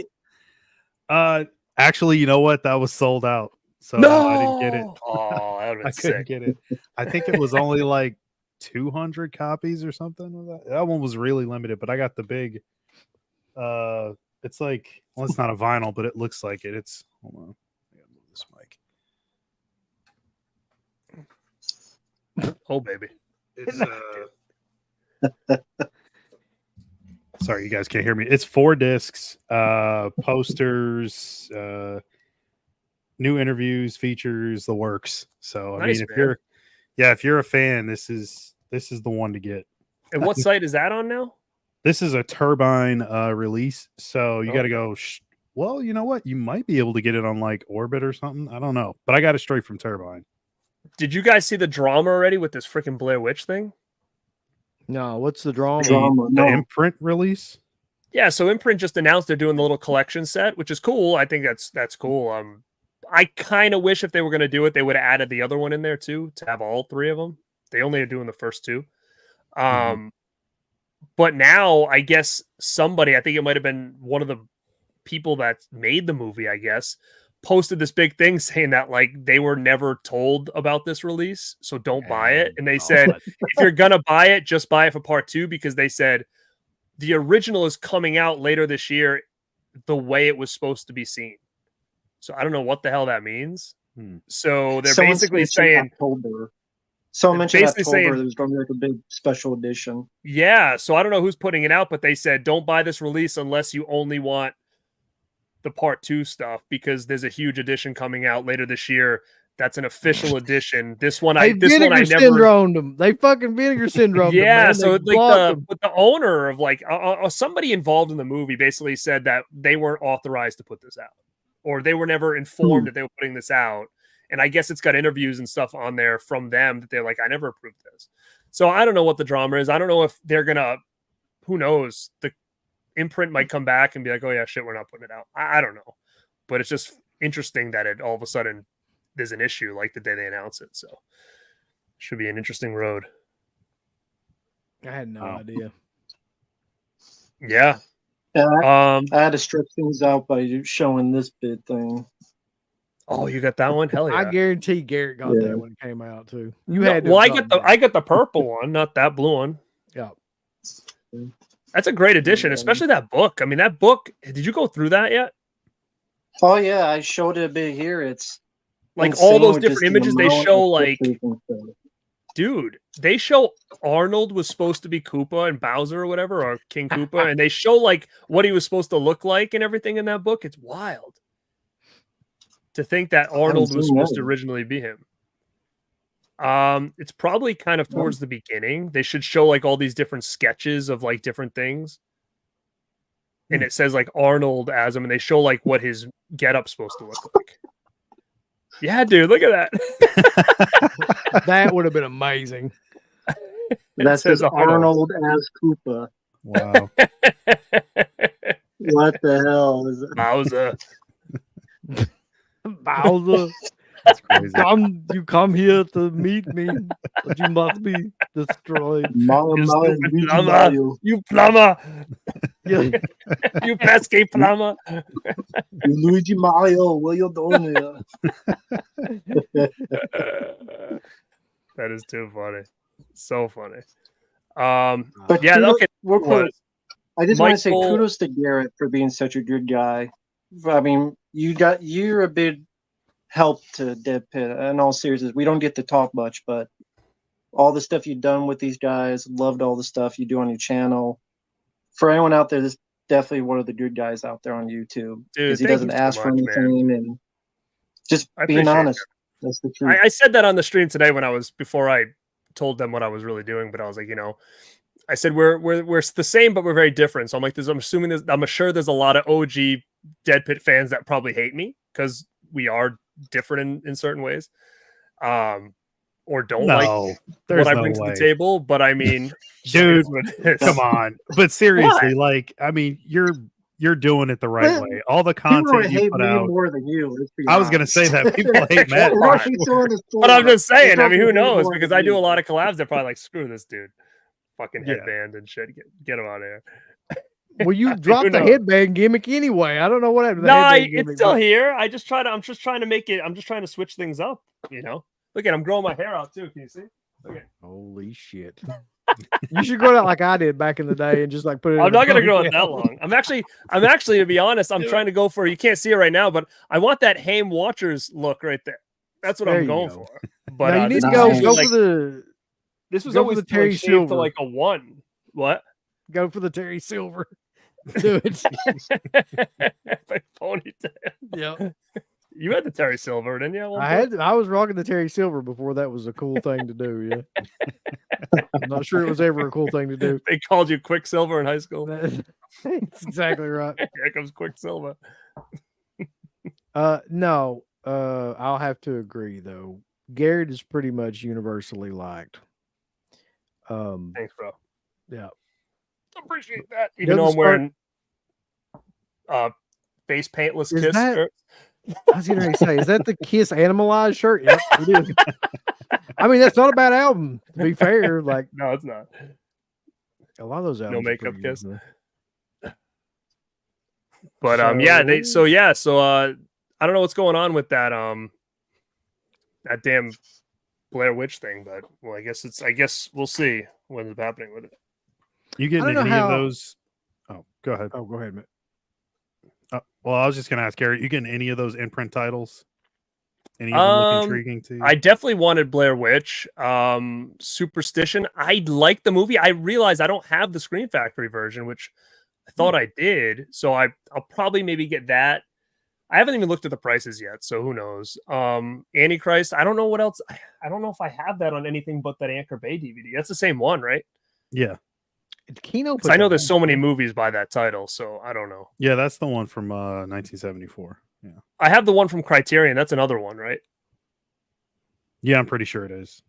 There's a Lars von Trier one called Antichrist 2, which is Mhm. crazy, and then there's the 70 one, which is that one. But yeah, Yeah, two I'll completely probably different movies. I like the Suspiria. I like that movie a lot. But I mean, I have a nice 4K Steelbook. I doubt I'm gonna get that, but I think it's a pretty cool movie. Oh yeah, Oh, Antichrist came out from Kino. Yeah, Already. it was not too long ago they released that too. Well, you got 10,000, so tomorrow you got to pop in a gold one and just celebrate like it's nothing now. What you're gonna do is you guys have to come up with something real cool to do for a 10,000 show. We got to figure that out. That's the next step. Yeah, yeah. So you're gonna do a big 10,000 show. we'll do Cool. the night of 10,000 horror stars. We'll have everybody we ever interviewed come back on. Yeah. Well, I remember CK talking about you guys bringing back like the original show format. You guys still He going to do did that? say at some that. point? Yeah, I would love to do that. I've been trying to talk him into doing that like for a while, actually. I Just to- miss the call-in portion and all that. yeah, stuff. trying to. Well, the problem with the call-in portion nowadays is it's live, right? Back then we were Mhm. doing it. It was we edited it. So if somebody calls in and just screams a bunch of shit or whatever, it kind of like It's an invitation for trolls. You're right. yeah. You'd have to put it on delay somehow or another. I don't know. How does Christian do that shit now? He did it for a while, didn't he? Yeah, he doesn't do it anymore because people call it in like like doing racial slurs and stuff on the air or whatever. Exactly. Yeah. So yeah, so he had to Exactly. get rid of it because he thought his channel was gonna get like taken down. It's I mean, it will eventually. Yeah. If you keep Those it up. Call of Duty chat rooms where everybody's just yelling or whatever. Yeah, so that didn't last too long. But I mean, we've done it on Rad Pack, but what we've had people do is send in video questions, and then we'll just play them during the show and answer them, but we'll pre-screen them all so we know that there's not junk coming through. So that we'll just do that, and then we'll play the video clip on there, and then we'll answer the question or whatever. Just because it's an easy way to keep everything monitored. But you know what you guys should do is try to scrub through like some of the old school like Dead Pit hardcore fans that like used to call in and stuff, find them and try to get them on the show. Like, where's I called you? Where's that guy? Yeah. There's a bunch of people like that, man. That like. Where's he? What is his name? Which one was that now?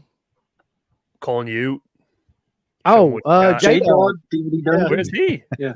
Dude, he's in the Canadian wilderness somewhere. I don't know. You're gonna find him. You're gonna kind of find like the all right, that Well, guy. there's a like you talk about like Ed and all those The Norwegian people, guy, like all right. the- Him. yep, You're gonna get him. in there. Alexandra. Or, Yeah, you're gonna we get gotta find everybody. all these guys.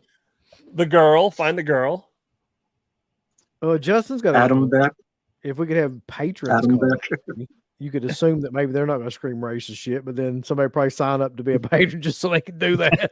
Yeah, exactly. Like, yeah. Yeah, it could Oh yeah, be. that's right. Yeah. Justin made a good point. Yeah, the patrons or the members. Yeah. Yeah. We'll figure it out though. There'll be something. But I just don't know what exactly. Oh, dude. Yeah. I'm- Dude, Yeah. I've tried to get B Junior a bunch of times, and he didn't. He's declined me every time. Kim Kim Malicious. Malicious. Should get her on. Yeah, B Junior was great, dude. I used to love that dude's content. Bring the guy who loves Pantera on. Yeah. That's Guy what that wants he's to take a shot for Dimebag. That'd be a tough one to find. Yeah. Maybe you could do a whole big show and like Hell Lord can play, and it'll be a great one. Yeah. If we could You know ever what you figure should out do, how to be it. quite honest with you? Why don't you guys try to record it together at his house? Well, when you said that, I actually thought that too. Like, Yeah, we could do that. That would probably be the best way to go about doing it. Is actually, just have us both be there live and actually do the show like it was done before. Yeah. Live or recorded. Probably recorded. That's what we could do. Okay, here's what we should do. In my opinion, based on everything. I should go down there. We should do the show there. Not live, just pre-recorded. Have a call-in portion and all that shit. That way we can edit out all the stupid shit. And then just do the show like it was like before, one time. And Probably then should. put that up. Yeah. Do some songs, do some Yeah. crazy shit. Mm-hmm. Yeah, and the call-in mean- portion just put on your Discord, like the people on your Discord, like that way. That's a little bit more controlled environment than just out there in the public. Yeah. I don't and then think you we can, do and it it once a month, but we can do it this time. Do it once. No, but a I'm saying, yeah, like that would be a cool, like kind of a retro. You know how like Raw used to do Raw retro or whatever, like do a special every anniversary. They'd go back in time. And you could Yeah. do like a 10K retro show and do like old music, everything basically the same, right? Like the beginning would be like the down, down, down, down, down. It I would just could- like yeah, all we could the old. actually recreate that pretty much exactly. Yeah. That'd be so sick. I think that's what you Yeah. guys should do for your show. Take a canoe over to CK's and do it old school. And then Hellard playing in the basement or whatever. Yeah, that's a great That would idea, be- really. Except for the canoe No. part. There's actually no river that goes over CK's house. Spoiler. Uh, That was all bullshit for the movie. yeah, that was all bullshit for the movie. That was the best. Where- You're like going through like where's fucking weeds and shit. Wear the Terry Silver wig. Yeah, You guys are both That wearing makes sense. long wigs. Yeah. we should Like do leather- that. and like That's leather great. jackets and shit. Oh. That would be killer, dude. Pit retro. But anyway, it's late. I'm sure everybody is probably tired and ready to get the hell off here. But I do seriously appreciate it, though, Garrett. Like you're doing the You deserve it, swerve. dude. You You're deserve doing the it. Yeah, you gotta swerve helped out quite a back and watch bit. the Swerve. Not Yeah. tonight, but you know. So huge thanks to Garrett. Go over to Born to Be Rad, of course, if you're not already over there. And huge thanks to Matt and Mark. So let's start with Garrett, though. Garrett, what the fuck you got coming up at 1:30? No. You're going to do some promos at 1:30 in the. I've been trying to do like a super show, like a Saturday morning super show kind of every Saturday morning, but because I've been away the last couple days, so I haven't had a chance to do anything special. So I'm going to drop something tomorrow that I already had in the can. It's talking about a slasher from the 2000s that I thought was going to become a huge deal that kind of came and went. So it's like about a 10-minute long video. I just kind of talk about it. So if anybody wants to go check that out, give me your thoughts on the movie itself that I talk about. That would be cool. And then just the normal stuff. We got a Rad Pack show coming over on the Rad Pack Pod channel on Wednesday. I've got a ton of stuff lined up to do because every Saturday morning I'll release a cool one. And I've got, I don't know, bringing list about like 30 shows I got to get done. So something's coming. Something's coming this week. So come on over to Born to Be Rad and check it out. Awesome. Nice. Matt, what you got going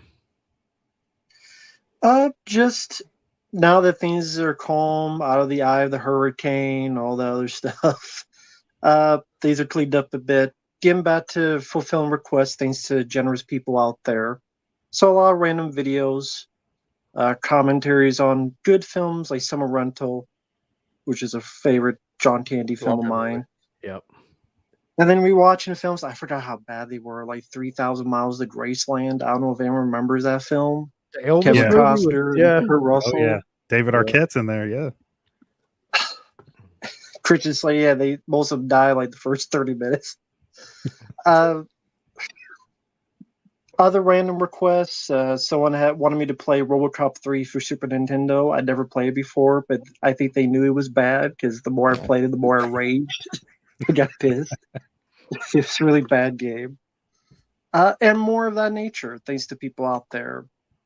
Random ones like George of the Jungle 2, because as CK said, they're just fucking with me and they know it. But hey, people enjoy it, then that's all for good.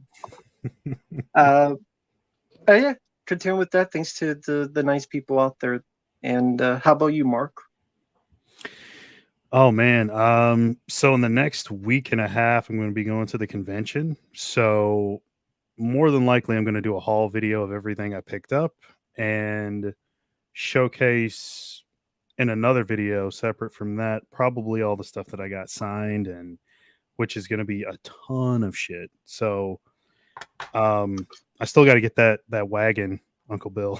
Like, I can't. Oh, you really need that, yeah. I'm not joking. Like the amount of stuff that I have to get signed, because everything's it's all that German shit. Like it's, oh, man, I'm That's like, gonna be. Are you really? seriously gonna take that shit in there, man? That stuff is like huge. I can't. I mean, I have to. What else am I gonna You get need to signed? just get a side by side or something and drive it around. No, All that stuff in it. I'm so funny about like getting posters signed and like, pictures and portraits and stuff. Like, of course, I like doing like the photo ops every now and again, but Well, at least that the makes Secret all the- Spokesman won't be there, so you won't get any Oh, trouble. God. Well, he won't say anything, so it won't be any trouble anyway. But yeah, I mean, that's just kind of what I do. I always take the rare stuff that I have and I get that signed. It makes it more rare to me. You know what I mean? Oh yeah, So yeah, I look forward that's to pretty that, much it. to seeing that video. Oh my God. I mean, I'm so looking forward to it. I always am, any con that I go to, but like this year, it's just so many guys and I got so much stuff. I might actually go broke this year with all the stuff I get signed and probably pick up. So we'll see in the next week and a half. So how All do you right. carry all that stuff real quick? Like, do you just put in like a big giant backpack that you just hike over and like hunched over? Like, It's is it so a shopping funny cart? because Is it- so like my trunks, luckily, like I drive a Wrangler Unlimited, so like I got a ton of space in the trunk, so I load my trunk with a ton of shit, and then like I have to make like 4 trips between the hotel room and the convention floor. So but this year it's going to be even more insane. So I don't know how I'm gonna pull it off, but I will. I'll have my girlfriend there, so she'll help. Yeah, she could help. So for Dead Pit, for Born to Be Rad, for Rambo Rap for Life, for Stuntman Mark, I'm Uncle Bill. Y'all go shit in the bucket. Thanks for 10,000. Peace out, everybody. Give us the thumbs up, Off you butt. like, subscribe, and if you subscribe, here's something else you can do. Once you subscribe, you can click the bell notification, right? And it'll notify you anytime that Dead Pit puts up new shit. Or don't. I really don't give a fuck. I want you to. I want you to. I don't care. Let's keep our community growing here on YouTube. I don't like it. I don't want you to do nothing. Listen, they need to do that. No, don't you dare touch it. Thumbs up. Subscribe. And click that bell. There's all kinds of wonderful shirts over at shop.deadpit.com. Simply the best horror shirts. On TeePublic, there are others, but they all suck. You can get some Dead Pit radio shirts. You can get Last South on the left. The Hills Have Eyes. Texas Chainsaw. Oh, wait, you can't say Texas Chainsaw. All kinds of shirts, folks. You're gonna love them. Shop.deadpit.com. Thank you to all of our supporters on Patreon. Dead Pit on Patreon.com is the only place to check out a complete archive of the old Dead Pit radio shows all the way back from 2005 on, in addition to the midweek shows, fan commentaries, exclusive podcasts, and much more. Dead Pit on Patreon.com if you're interested. Tiers start at only $1. We ain't dead.